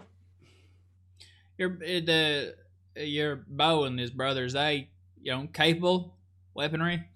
Very Defend themselves? Oh yeah, no, they keep well guarded. All of them got a rifle, and they make sure that no one's going to take that claim from them. don't sound like super easy prey to me. Greased. Yeah, he's a talker is a problem. He'll snuck himself in. Isolate will he? one by one. Yeah, hell yeah, he will. There ain't no honor in that, is there? And not a lick of it. But, You know this. You know this guy when you see him, right, Grease? I'll know him a fair sight before then. I get a whiff, I'll know him there. All right. Yeah, I'll know All the right. bastard. So, is there anything else you want to do in the town, or are you going to head up? I don't see a point in waiting around. We're just waiting for him to get further away. I'd like to make a public announcement. All right. Okay. Yes, you step forward into the center of the town. Yeah, and I go, attention, people of San Rafael. My name is Grease. I've come into your prosperous little territory in pursuit of one Jim Owens. Mark my words. By this time tomorrow, when we return, I will have him in chains, or I will have his head. Oh, fantastic. There is a whisper. Oh, that sort of goes through the crowd. And I They do a all little lean spin. towards I do a each cool other. little trick with my gun, and I pocket it. Absolutely fantastic. People are impressed. People are whispering. People are talking to each other. Now, after having made that announcement, do you want to make a intimidate check or a persuasion check? Oh, Just yeah. a general. How about let me see how about charm to kind of be like, what a cool dude. I like this guy. This cat's got character. Perfect. Yes, please do. And also, I don't know if I got the timeline. I don't know how long it's going to be there and back. I say 2 days or whatever. Yes, as easy. needed. That sounds. Ooh, That sounds. This cat doesn't have character. He seems a bit childish and cocky. Everyone kind of his head and looks like a little shocked. Mary Lou says, "Well, be careful," and you suddenly feel yourself. They're all a little. I don't need to be careful. I'm a man. He's gonna need to be careful of me. They're all wandering off, desperate not to try and aggravate you any further. Damn And it. you, after your brief conversation, you will turn about, get onto your horses, and after a quick sort of moment of respite, head out, up towards Sullivan's Gap, up towards the Clegger Mine. And as you ride off, getting deeper into the hills, from that ledge outside the town, you will see an old man with wide white hair, dressed in a full, gleaming conquistador's outfit, put his hand on his rapier and say, "Mein Gott!" And we'll take a break there. What? Just got weird, yo. We'll Hell understand exactly what all of that means. I am so keen for this guy. I For am Griff, like, I will so- duel you, and then you draw a rapier. I think he spoke German. He All right. said, "Mein My Gott!" God. All right. Conquistadors thought were. So we'll be back in 10. Anyway, So We'll shortly. be back in we'll be back in 10 minutes. See you soon. We got lots of spook coming up. 1. Welcome back, everybody. This is the Stream of Chaos, and our heroes are on their way up into the mountains where they will be encountering a collection of strange figures. Now, once again, just quickly to set the scene, can I get everyone to describe their character as they ride towards adventure? Jump through, a couple of seconds each. We always make you start, Griff, so you start. All right, I'm going to start. Griff Gutherson is a big bearded mountain man with streaks of gray in his once thick black hair, big beard, long hair. He looks like a bear perched up upon a horse. Okay, fantastic. Who wants to go next? Marshal Mack is an older gentleman. He's very lean and wiry. He's got a speckled grey handlebar mustache and a balding hairline that he keeps hidden under a large black hat. He's his tie is pinned down, it's a bit rustled and crumpled, but he's got a nice new coat that he is pulling off. Excellent, of course. And who's next? I'll go. So Perfect. Joseph's kind of unassuming looking fella, not not tall, not short, not lean, not wide. He's just kind of average. But he's dressed in a relatively nice 3-piece suit, although the jacket's probably off in this weather. And he has his medical bag and a shiny flask at his side, and that's pretty much all you really need to know about Doc. Excellent. Now, I did have one more question for you, Doc, very quickly. We've seen Doc drink from that flask various times throughout the campaign. Yes, exactly. And at various speeds. How often is Doc drinking from the flask at the moment? Well, based on mathematics and my sanity, probably not. Like it's a consistent amount. It probably like when we first met him. Like Okay. It's still there. He still drinks from it. Yep. Although like obviously I only have this. He drinks from like water as well. Yep. Let's go with he drinks enough based on our discussion. Excellent. Okay, so he's still drinking a bit. Thank you very much. And now, Grease. Yeah. Grease is just a little bloke with red hair. He keeps pushed back with equal parts sweat and dirt. He's dressed in like a simple cotton shirt and suspenders, and he's currently gotten off his little pony or horse or whatever, and he's leading it up the hills excitedly, scanning the horizon. So And Grease, sorry, if I'm not mistaken, Grease is ready to shoot somebody, a very particular person. You're looking for Jim Owens, and you want a duel. That's what you're here for. I'm on a fighting fair, and I'm on a win. Okay, fantastic. So, as the collection of you are heading up into the mountains, you're heading up into Sullivan's Gap, you quickly begin to realize that this is not going to be a perfectly simple voyage. The terrain itself is harsh, not the harshest you've been on. I mean, you've scaled volcanoes, but this is still not particularly easy terrain. It is hot, and the bigger problem is you don't know where to go. You keep on following these little half trails, these sort of passages. If you had a frame of reference, maybe you could pick up something, but as it is, you don't know where you're going. You don't know what to find. You don't even have a place to start with. So I'm just going to assume for now that it is probably about 2 p.m. It's just a little afternoon, so you haven't got the full force of the sun down on you, and you're searching. And I'm going to keep saying how the hours pass by, and I'm going to wait for the collection of you to suggest ways that you might be able to try and find something. So it's 2:30 now. 3. It's getting hot. 3:30. Probably start for Griff! rest. 4. Do something! Time is Sun's getting a passing. bit low now. You're really tired. You've been walking all day and you're no close to finding. It's 6 p.m. You should probably start getting ready to, look for the night. I guess we'll make camp somewhere, right? Okay. All right. A simple camp up in the mountains. You're going to miss your deadline, I'm afraid, Greece, because you promised you'd be back before too long. And you sleep that evening no closer to finding what you were hoping for. You wake up the next morning sore, exhausted. These kind of nights on the trail are pretty tiring, although not too bad for you, Griff. And, now it's 9:30. 10. Okay, can I look for tracks of any kind? Okay, all right. So after a day and a bit of wandering, eventually you're not going to stumble across it. You figure out that you're going to have to try and find some other. Can I kind see of tactic. smoke on the horizon? No, tracks Of like is a- perfect. Let's start with the track. Okay, yeah. So at 10 a.m. on the second day, you're going to make a track check. That just kind of happened to us. I don't. We ain't Doesn't real matter. good in wilderness situations. Yeah, well, it's tough. It's a And I difficult thought time. So they'd a just be successful there. track check. Okay. So there's a lot of tracks through these kind of mountainous passageways, and I really want you to think of like tight little areas. You're scaling up, you find one hill, you duck down into another, you keep weaving through this mountain range, looking for something, anything, some kind of sign that you're heading in the right direction. And eventually you do find sets of tracks, quite a few of them. Now that's a regular success.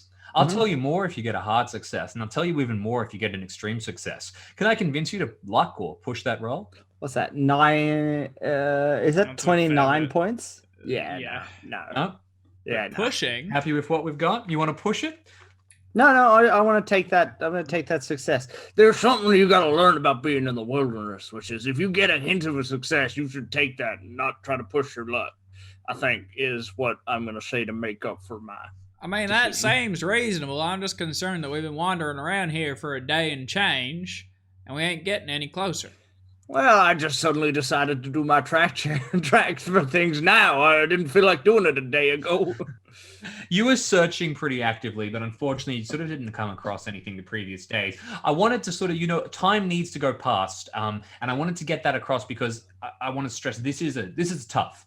Yeah. You're going rough, and the equipment that you purchased, Doc, is really helping. You actually got some good camping equipment, so you're sleeping comfy. This is fine. So clever decision there. Yeah, there's lots of tracks that have gone through here. Looks like actually this area is relatively frequented, and there hasn't rained in a bit, and there hasn't been too much wind. This area is sheltered, so you can see evidence of quite a little bit of passage. But with successful track check, the thing that stands out is there is someone walking around in a full suit of armor. You can recognize the boots, and they are heavy and they are clear. And you're kind of looking at this going, what in the world? Like proper tread, heavy metal feet, and you can follow them. You know where they appear to be going. They don't make no sense here, boy. Like this. I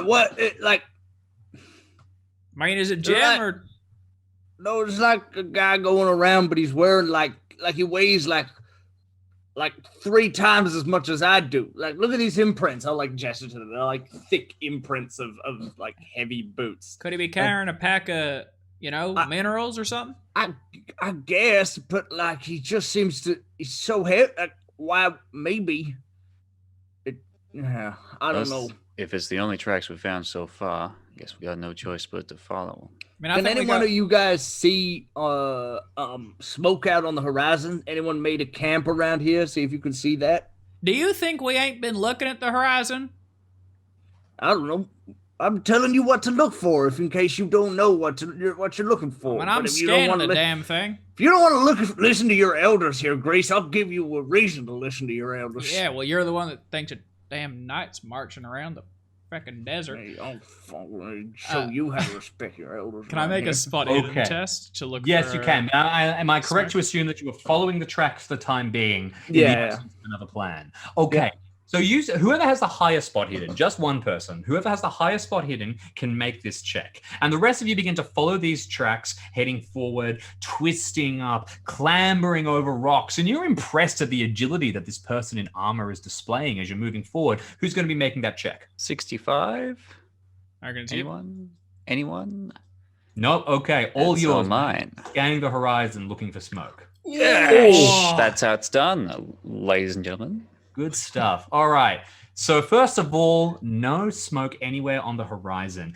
And you are able to determine no smoke on the horizon at all. So no one is around here. There are no campfires. But as you're looking about, you don't see enough to give away that there has been a campfire, but you can see just enough to make you think maybe there's sort of some kind of hidden.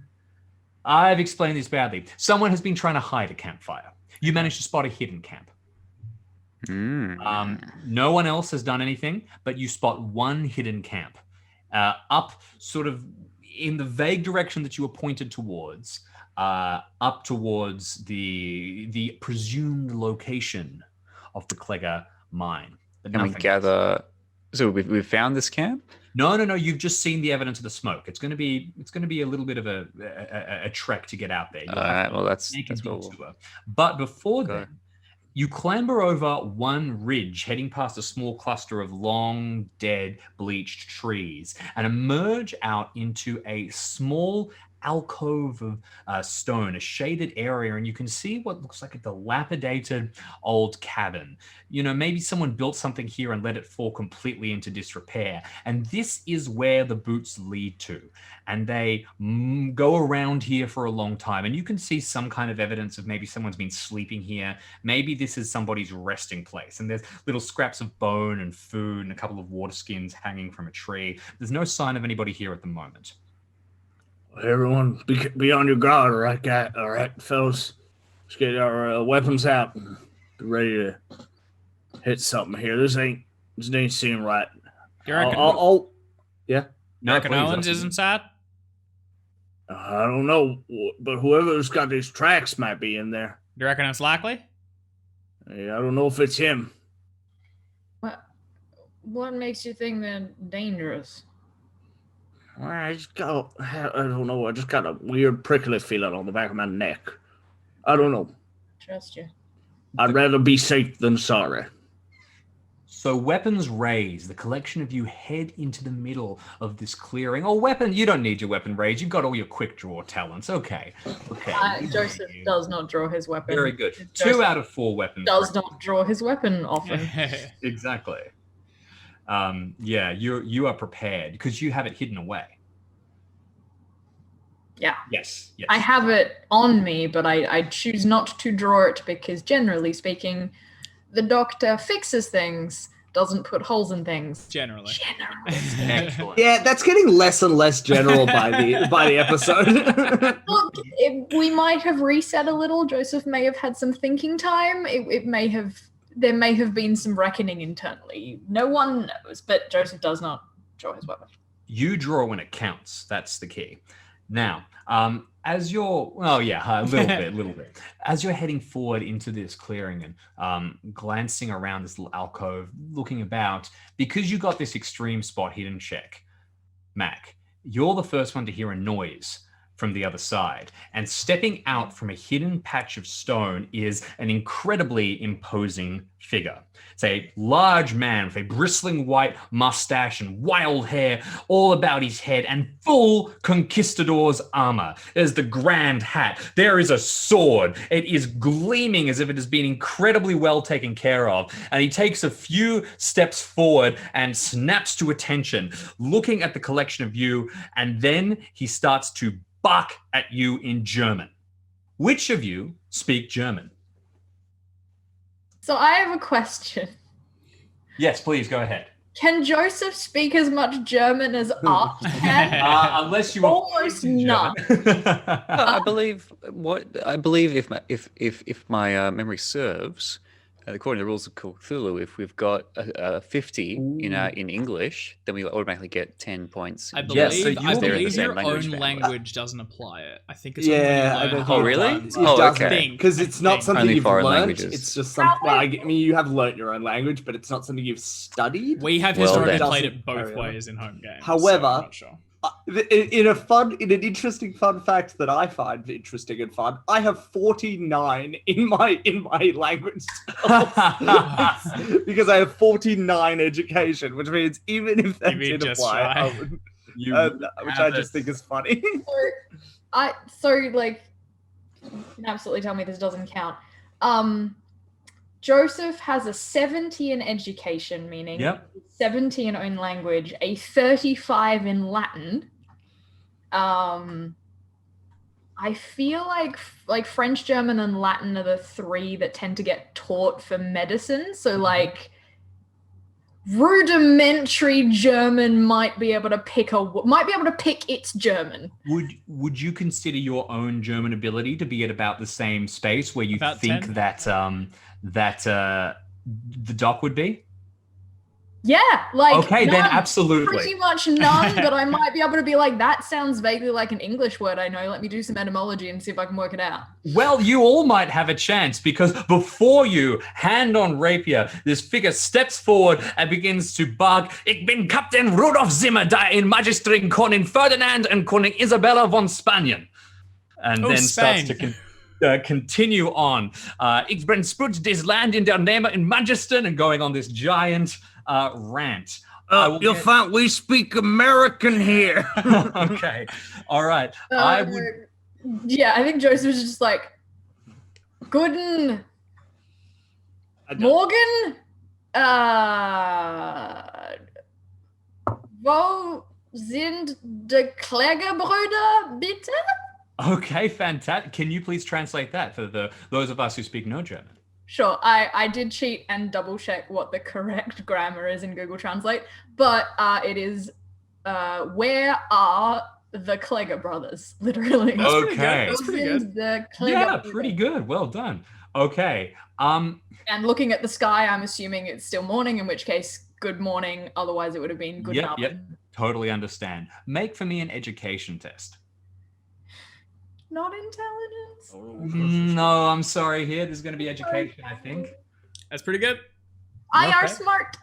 I Yeah. are very Oh, smart. wow. An extreme success. So Joseph may know more German than I do.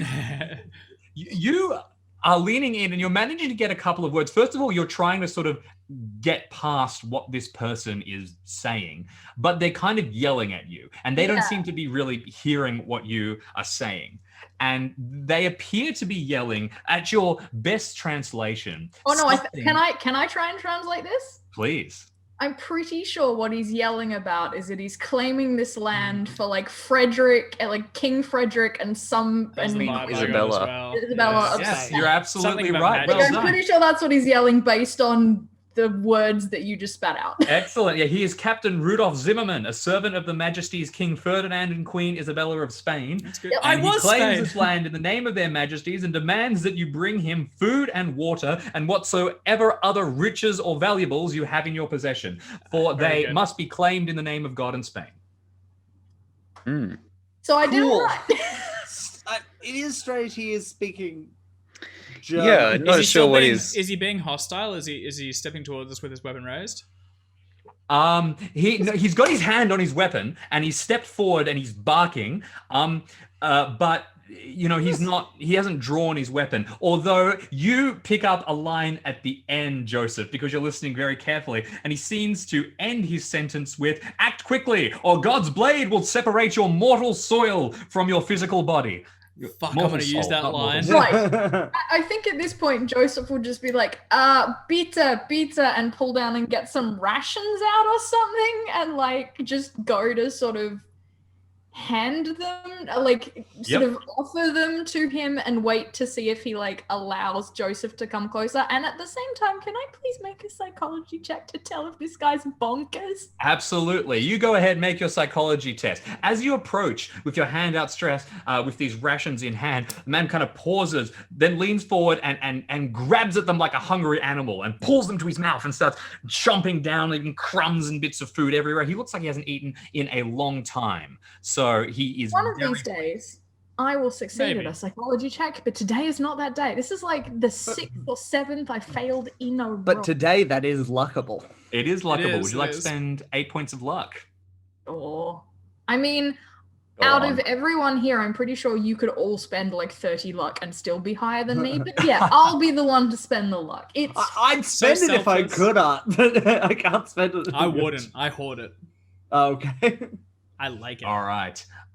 Brilliant. You can have 8 points. Why, thank you. I appreciate it. So now that I've Ghost is stolen going to die at some point anyway. It's fine.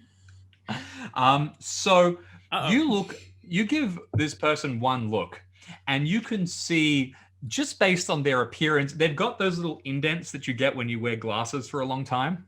And their body, clearly betrays the secrets of modern medicine. They are not as pockmarked and scarred and damaged by life as those who lived in the time of the conquistadors. You also look at the armor and you realize that although it looks gleaming and shining, you're pretty sure it's actually just been polished and remade. You can see some bits of it that are damaged.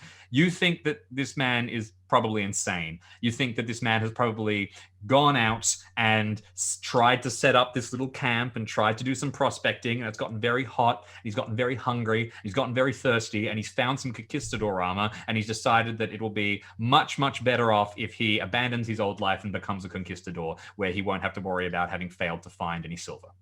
Yes. Is he wearing a helmet of any kind that shields his face, or is his face fully visible? You can see most of his face. He does have like a little bit of metal sort of going down over the nose, but yeah, it's So you don't reckon he's not Jim Owens though, for sure. He is not Jim Owens, no. Okay. I mean, he's an idiot. Most likely he's affected by a heat stroke or whatever, marching around in full armor. Regalia. Wishing that we can't spare all our water. I think we better just see if we can politely How come he extricate learned ourselves. German? Sprechen Sie English? You start to talk to him for a little bit, and because you got an extreme success on this psychology, I'm assuming that you're going to practice a little bit. You're going to try and calm him down, essentially. You're going to try and break him from this reverie. You mean I got a success on my psychology. Oh, yes. I'm sorry. I'm reading the wrong thing. The education. So I can probably attempt to speak to him in broken German better than Art can, and probably unless I can vaguely use Google Translate for a few things. But I will attempt to calm him down, or at least like give him food and water, and maybe like ask if he speaks English.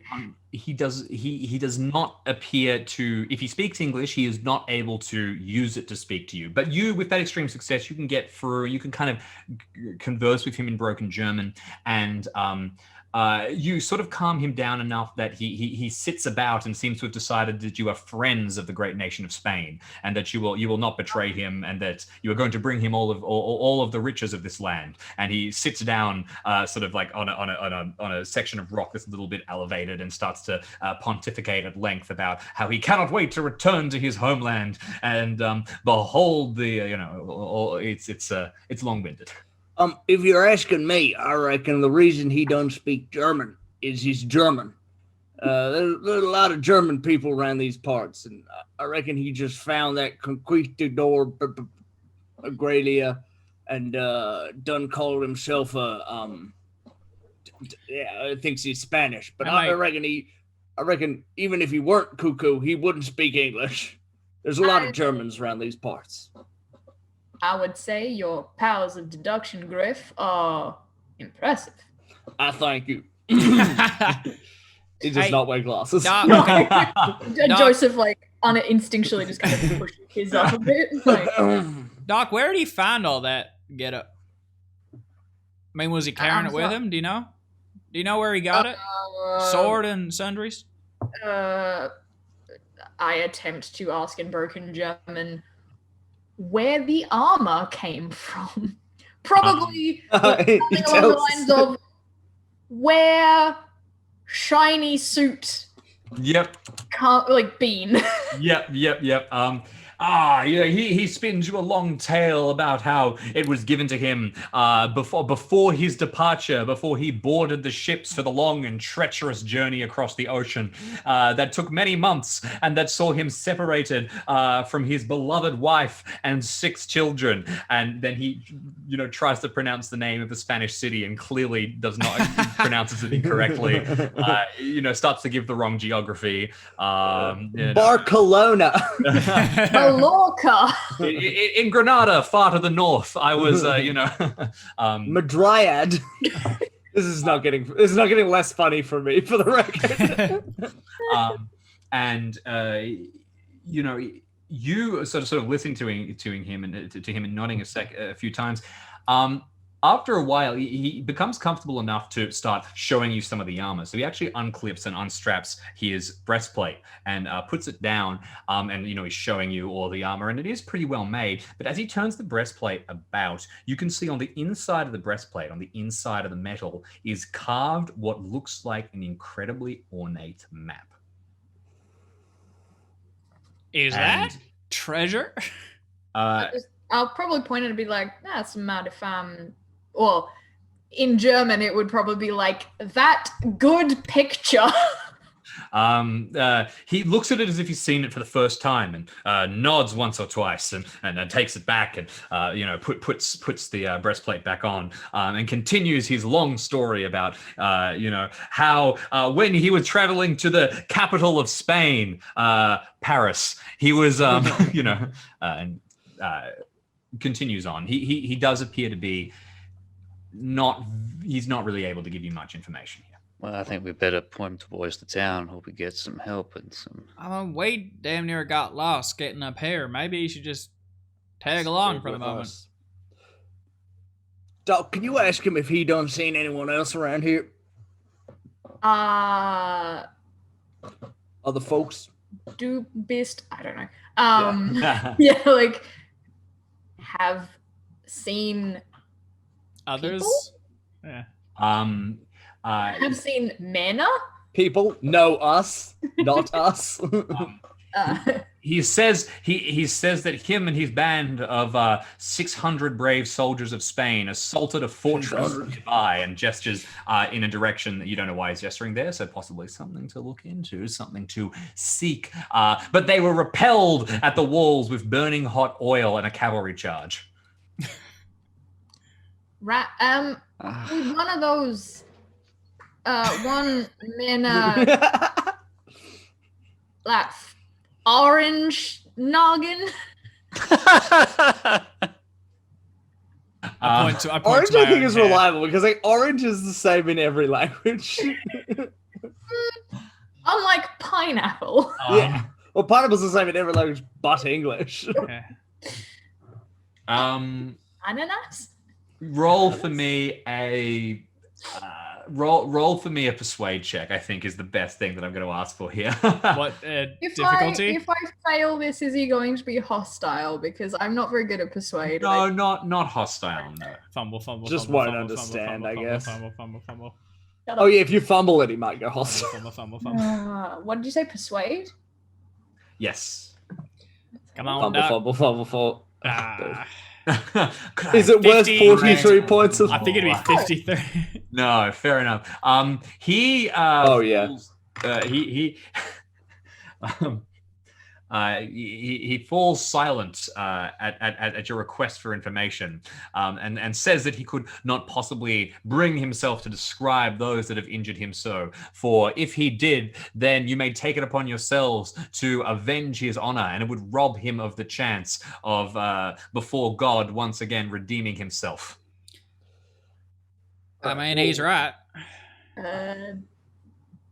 Yeah. All right. So here is my thing for. All right, gather around, folks. I have a little thing. Circle up. Do we think this is like? Is this some sort of mystical hubbity jibbity mumbo jumbo, or is he just mental? Or is he just a bit crazy? Griff, he's just mad.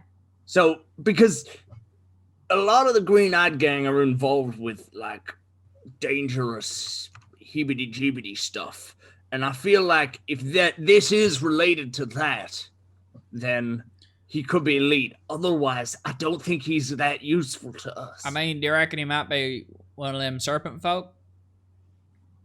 I'll look at him. Just mad. If he was a lizard, he'd be comfortable in the heat. So he ain't a lizard. And also, he'd be better at lying about who he is. If it makes your investigations any easier, he's also very, very sunburnt and he's peeling and he is a lizard. His skin's coming off. I'm pretty certain we can say he ain't no lizard. I think we got everything out of him we can. I'd say he's more of a liability if we take him along. If I we've think got as best we any can. Point food- towards town.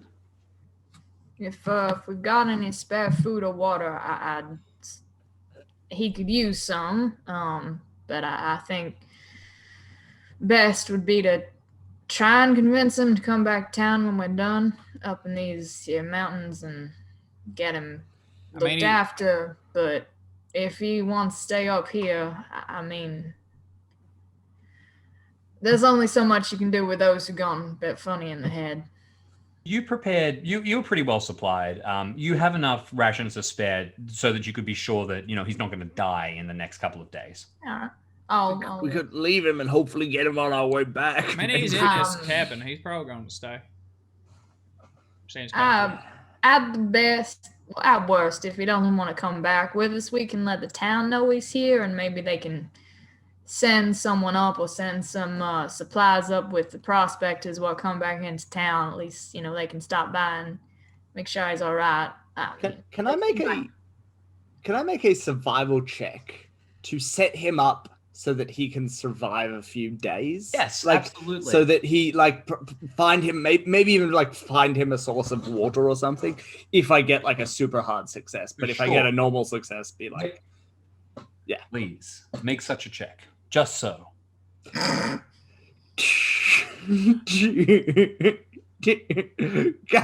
I got a great plan. If we dig a hole and we pour all our water into that hole, then he will have some water to drink. I'm just gonna wave. I'm just gonna. Oh, there you go. Either that guy is dying or we are out of supplies. Oh, we might have to go back to town, guys. Or Griff goes looking, falls over something, and injures himself. Griff, guys, I think we have to go back to town. You just the thing is that What's the thing? I want to hide. Shush, I'm not here. You brought some dynamite, and you've decided to no. Okay, look, he can't stay here. This cabin is broken. He's going to get heat stroke. He needs to have peeling. He needs shade, basically. You need to get him somewhere a little quiet. So you spend about a good half hour wandering the hills nearby, taking him with you, enduring just this. All of you, that is, you're all company here, enduring this long-winded description of how, when at last he returns to the glorious nation of Spain, he will partake in the national dishes like strudel and just more and more wrong statements. Until at last you find a pretty nice area where you think you can set him up in. It's there's no source of water, but there's enough shade, and you should be able to give him enough to survive with. There's a small cave towards one side, so you all get off your horses and you're sort of checking your beasts, having a sip of water. All of you sort of taking a moment to relax. You lead him into the cave, sit him down, and are on your way out when he comes out screaming, bleeding from scratches from a mountain lion, and a second later it's leaping at you. And I want everybody to tell me their dexterity as the lion lands atop of Griff. I nailed this. Well done. I wanted to shoot a mountain lion. This is a fucking huge win for me. 135. Okay. Well, I think it's fair to say I wasn't prepared. Yeah, I don't think any of us were prepared for this. None of you were prepared except for Grease, who automatically is always prepared because of his pulp talent. So as you're all sort of, relaxed and you're going, you suddenly hear this scream from the as he comes tearing out, and a hideous demonic howl as this mountain lion leaps up, lands on Griff, and takes him to the ground. It is your turn first. What would you like? You trying to shoot it? Oh, I absolutely shoot it. Just a roll, Jim. Shoot the mountain lion. Just a straight roll. Kabang. That's pretty good. Yeah, you can just have 8 damage. 8 damage. Hard success unless it wants to. So 8 damage. Yep. Okay, you hit the thing in the side, and blood sprays out immediately, getting matted in its fur. You can't really see how much damage you've done. You don't really know how strong a mountain lion is, but it snarls and staggers, and since it is blessed with an almost cat-like agility, it is going to go right after Mack, who is also weirdly fast. Is he? Nice. Yeah, Mack's Mack has I'm a Mack quick and I draw were as well. But 80, you've got a quick draw as well? Well, I'm quick-ish. You Okay, don't. right. You He has a don't get quick to be. draw. You don't reach the age of 53 as a marshal without being quick on the draw. So let me just shoot the cat. Okay, please.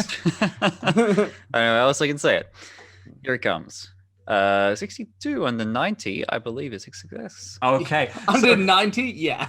You turn around just in time to see the mountain lion leaping towards you, Griff, and a second later, a dead weight lands on you, knocking all of the wind out of your lungs, but you land on the ground completely uninjured. Dog, you didn't sort of get a second to react, so do you do like a, you're halfway through like a bite of food and turn and suddenly there's a dead mountain lion or anything like that? I think probably what happens is like it leaves, and Joseph's like, "Mary Mother," and then it's done. Okay, perfect. You managed to get half of a curse out before it collapses to the ground, and everything falls silent, and there's just the ringing echo of your shots in the hills around you. There's a mountain lion on top of me. Yep. I like shove it up. So that's what a mountain lion is. What was the insane dude's name again? I do not Thank care you. for it. Captain Zimmerman. Zimmerman. I'm just gonna turn around and be like, Herr Zimmerman. He, returns and thanks you for having, taken care of the cavalry that attacked him. He was caught unawares. Right. Sit. Healing. Yeah, you managed to communicate that he will wait for a time, and his wounds are superficial. He's going to be fine. I'll clean him up a little bit. Yep, easy. So after that misadventure, you managed to leave. Nice one, Griff.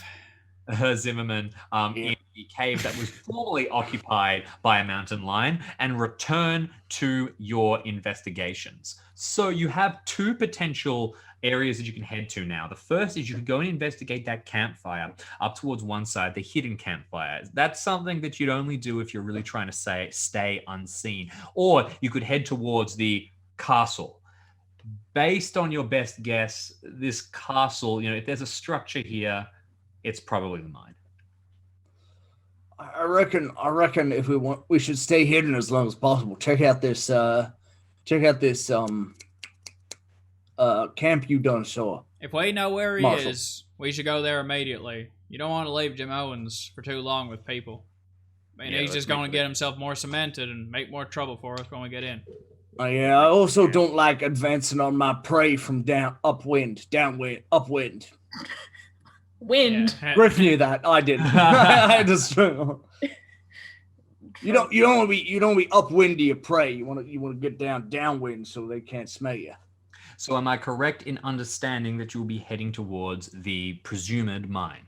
That's my vote. So I think I'm outvoted. So yeah. Okay. All right. But I've registered my complaint, my issue, and I'm fine with it. Like, I'm Noted. okay. I'm not I'm not extremely keen on leaving something at our backs that might be a problem. I mean, I ain't no shooter. I tend to spend my time at the back, and if there's something behind us, your medicine's gonna get shot. What are you referring to? The gentleman or the camp? No, the gentleman, Herr Zimmerman's just he's fine. The camp. If we leave that unattended and there's someone up there looking down on the mine, I just worry that we're gonna walk into more trouble than we think we're gonna. I'm inclined to agree. At the very least, looking at a camp is going to tell us how many other folks are out here. I mean, I'll tell you, Yeah. he's, Other folks we can expect to run into. Worst case scenario, it don't lead to nothing, and we find out that, well, go down the mine, there's nothing untoward. Best case scenario, there's a man with a rifle we can deal with early. I mean, worst That being case scenario said- is he starts taking people out where he's based because we're, mucking around up here. And one way or the other, he's going to have the advantage, whether he's got another person behind us or not. He's going to be cemented. He's going to, probably At see us least we coming. can know. I think, that being said, this is Greece's quarry. And I reckon we have all proffered our advice, but I think upon recollection, it may be his decision on the way to take this. Only one I want to deal with is Jim. You want to go circling around, rooting out all the others, that's fine by me. Once we get to the gentleman, though, I'm going to challenge him. I'm going to settle things. I'm fine to go, search around if you reckon that's the right way to go. As soon as we see him, though, I'm calling him out. All right. So I think we're just, yeah. So I think we're going to the Okay. camp first. All right. So, up into the hills, up towards the camp. Now, you know that you're going to be heading towards some people who are at least passingly familiar and passingly capable with hiding and taking some kind of preparation. So you've got two options here. You can, three. The first is to sprint in, guns blazing, and shoot whoever's there. The second is to announce your presence. Maybe you can get some kind of conversation going. The third, you could try and sneak up, try and stay quiet, try and get close enough to figure out the lie of the land before... I, for one, would like to take option 3.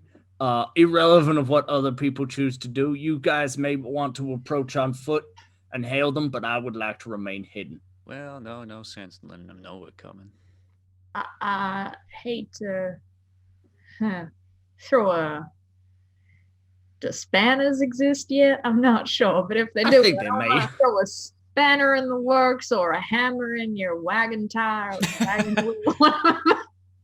But I ain't very sneaky. I don't, a doctor generally don't snoop around a lot. They tend to walk in and say, "Howdy, I'm a doctor. Anyone need doctor?" Well, That do was you a want to deal. walk in like that, and we'll watch your back for you? No. Okay, No, nope, all that right. is a perfectly reasonable answer to that question. Now that I have said it out loud, it does sound like a ridiculous thing. I mean, if you think it'd be worth a try, I'm not against the idea of going in. That's a terrible plan.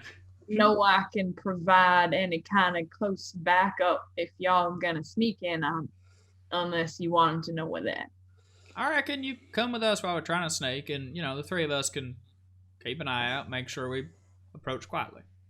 We're not doing anything untoward. I mean, as long as they're not hostile, which we don't know yet, I don't think there's any harm in being spotted. At the same time, nothing wrong with being cautious, not letting them know we're coming. I mean, I can only try. Nothing wrong with that. Do we want to wait for nightfall? No, Give let's ourselves the keep advantage? moving. I think we better keep moving. Let's go. Okay. So, hands up who is not going to be seen or who is going to sneak. We're all. I think we're all We're sneaking. all going to try. All right. We're Oh. gonna have a go. Okay. I will fail, but I Now, will attempt it. all right, perfect. So, make your rolls. All right.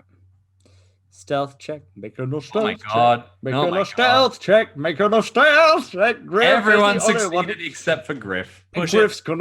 Griff's gonna use some luck to qualify. Yeah, I'm definitely gonna use some luck. What's that? 25 luck. Oh, that's a hefty chunk. Yeah, but I'm the only one there. And Free what's for there you. be no one there? I will this is I'm still using it. I want to be clear. I'm just using it with the assumption that no one's there. We're gonna sneak up and then we're completely gone. And I'll be like, cool. I'm glad I spent. All right. Sorry, Griff, were you 25. just were you the one just telling us that you weren't very sneaky?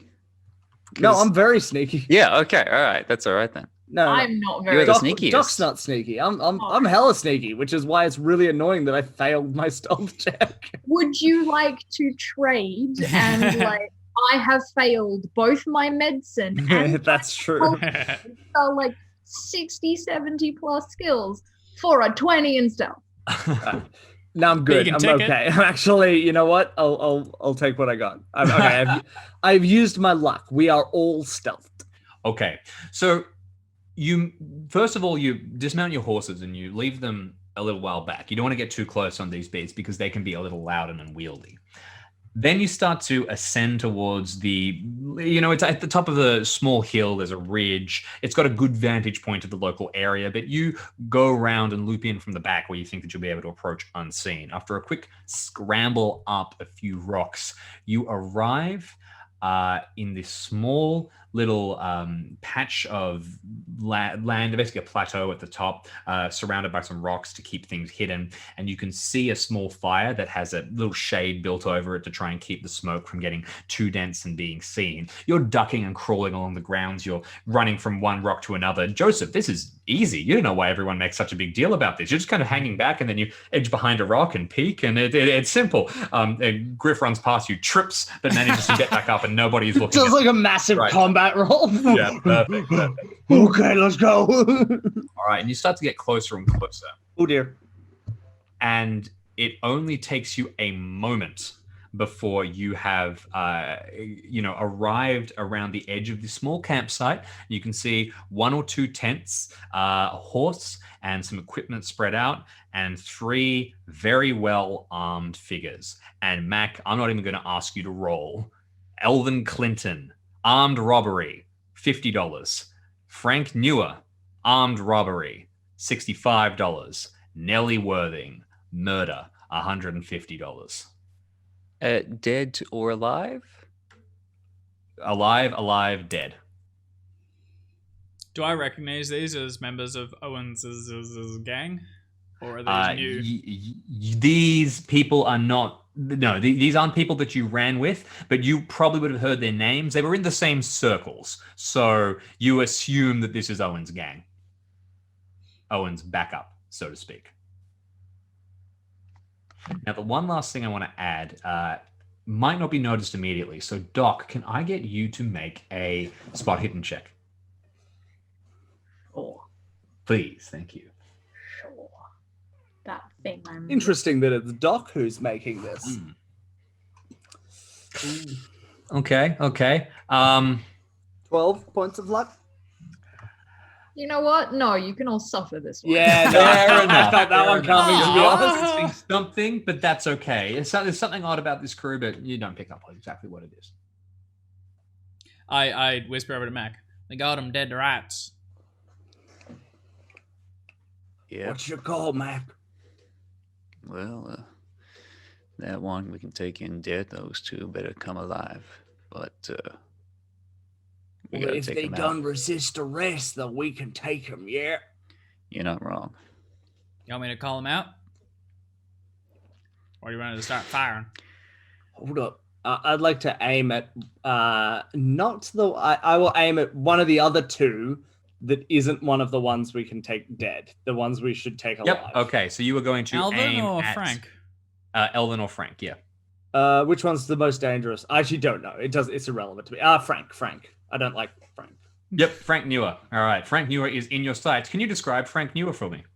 Yeah, he looks shockingly similar to myself, but younger. Maybe why Griff doesn't like him so much. Big black beard and shaggy black hair. Reminds Griff of a youthful time. So Great, you're gonna okay. shoot him. What about the rest of you? What are you doing? I guess we better aim at 1 each. I don't know. Is the doctor stepping up? I think you're stepping up, man. All right. You're Well, the yeah. marshal. I'm gonna step up and call him out. I am. Doc, have you got a weapon at the ready, or are you stepping back? No, the doc will step back and essentially like motion or whisper that their medicine is ready.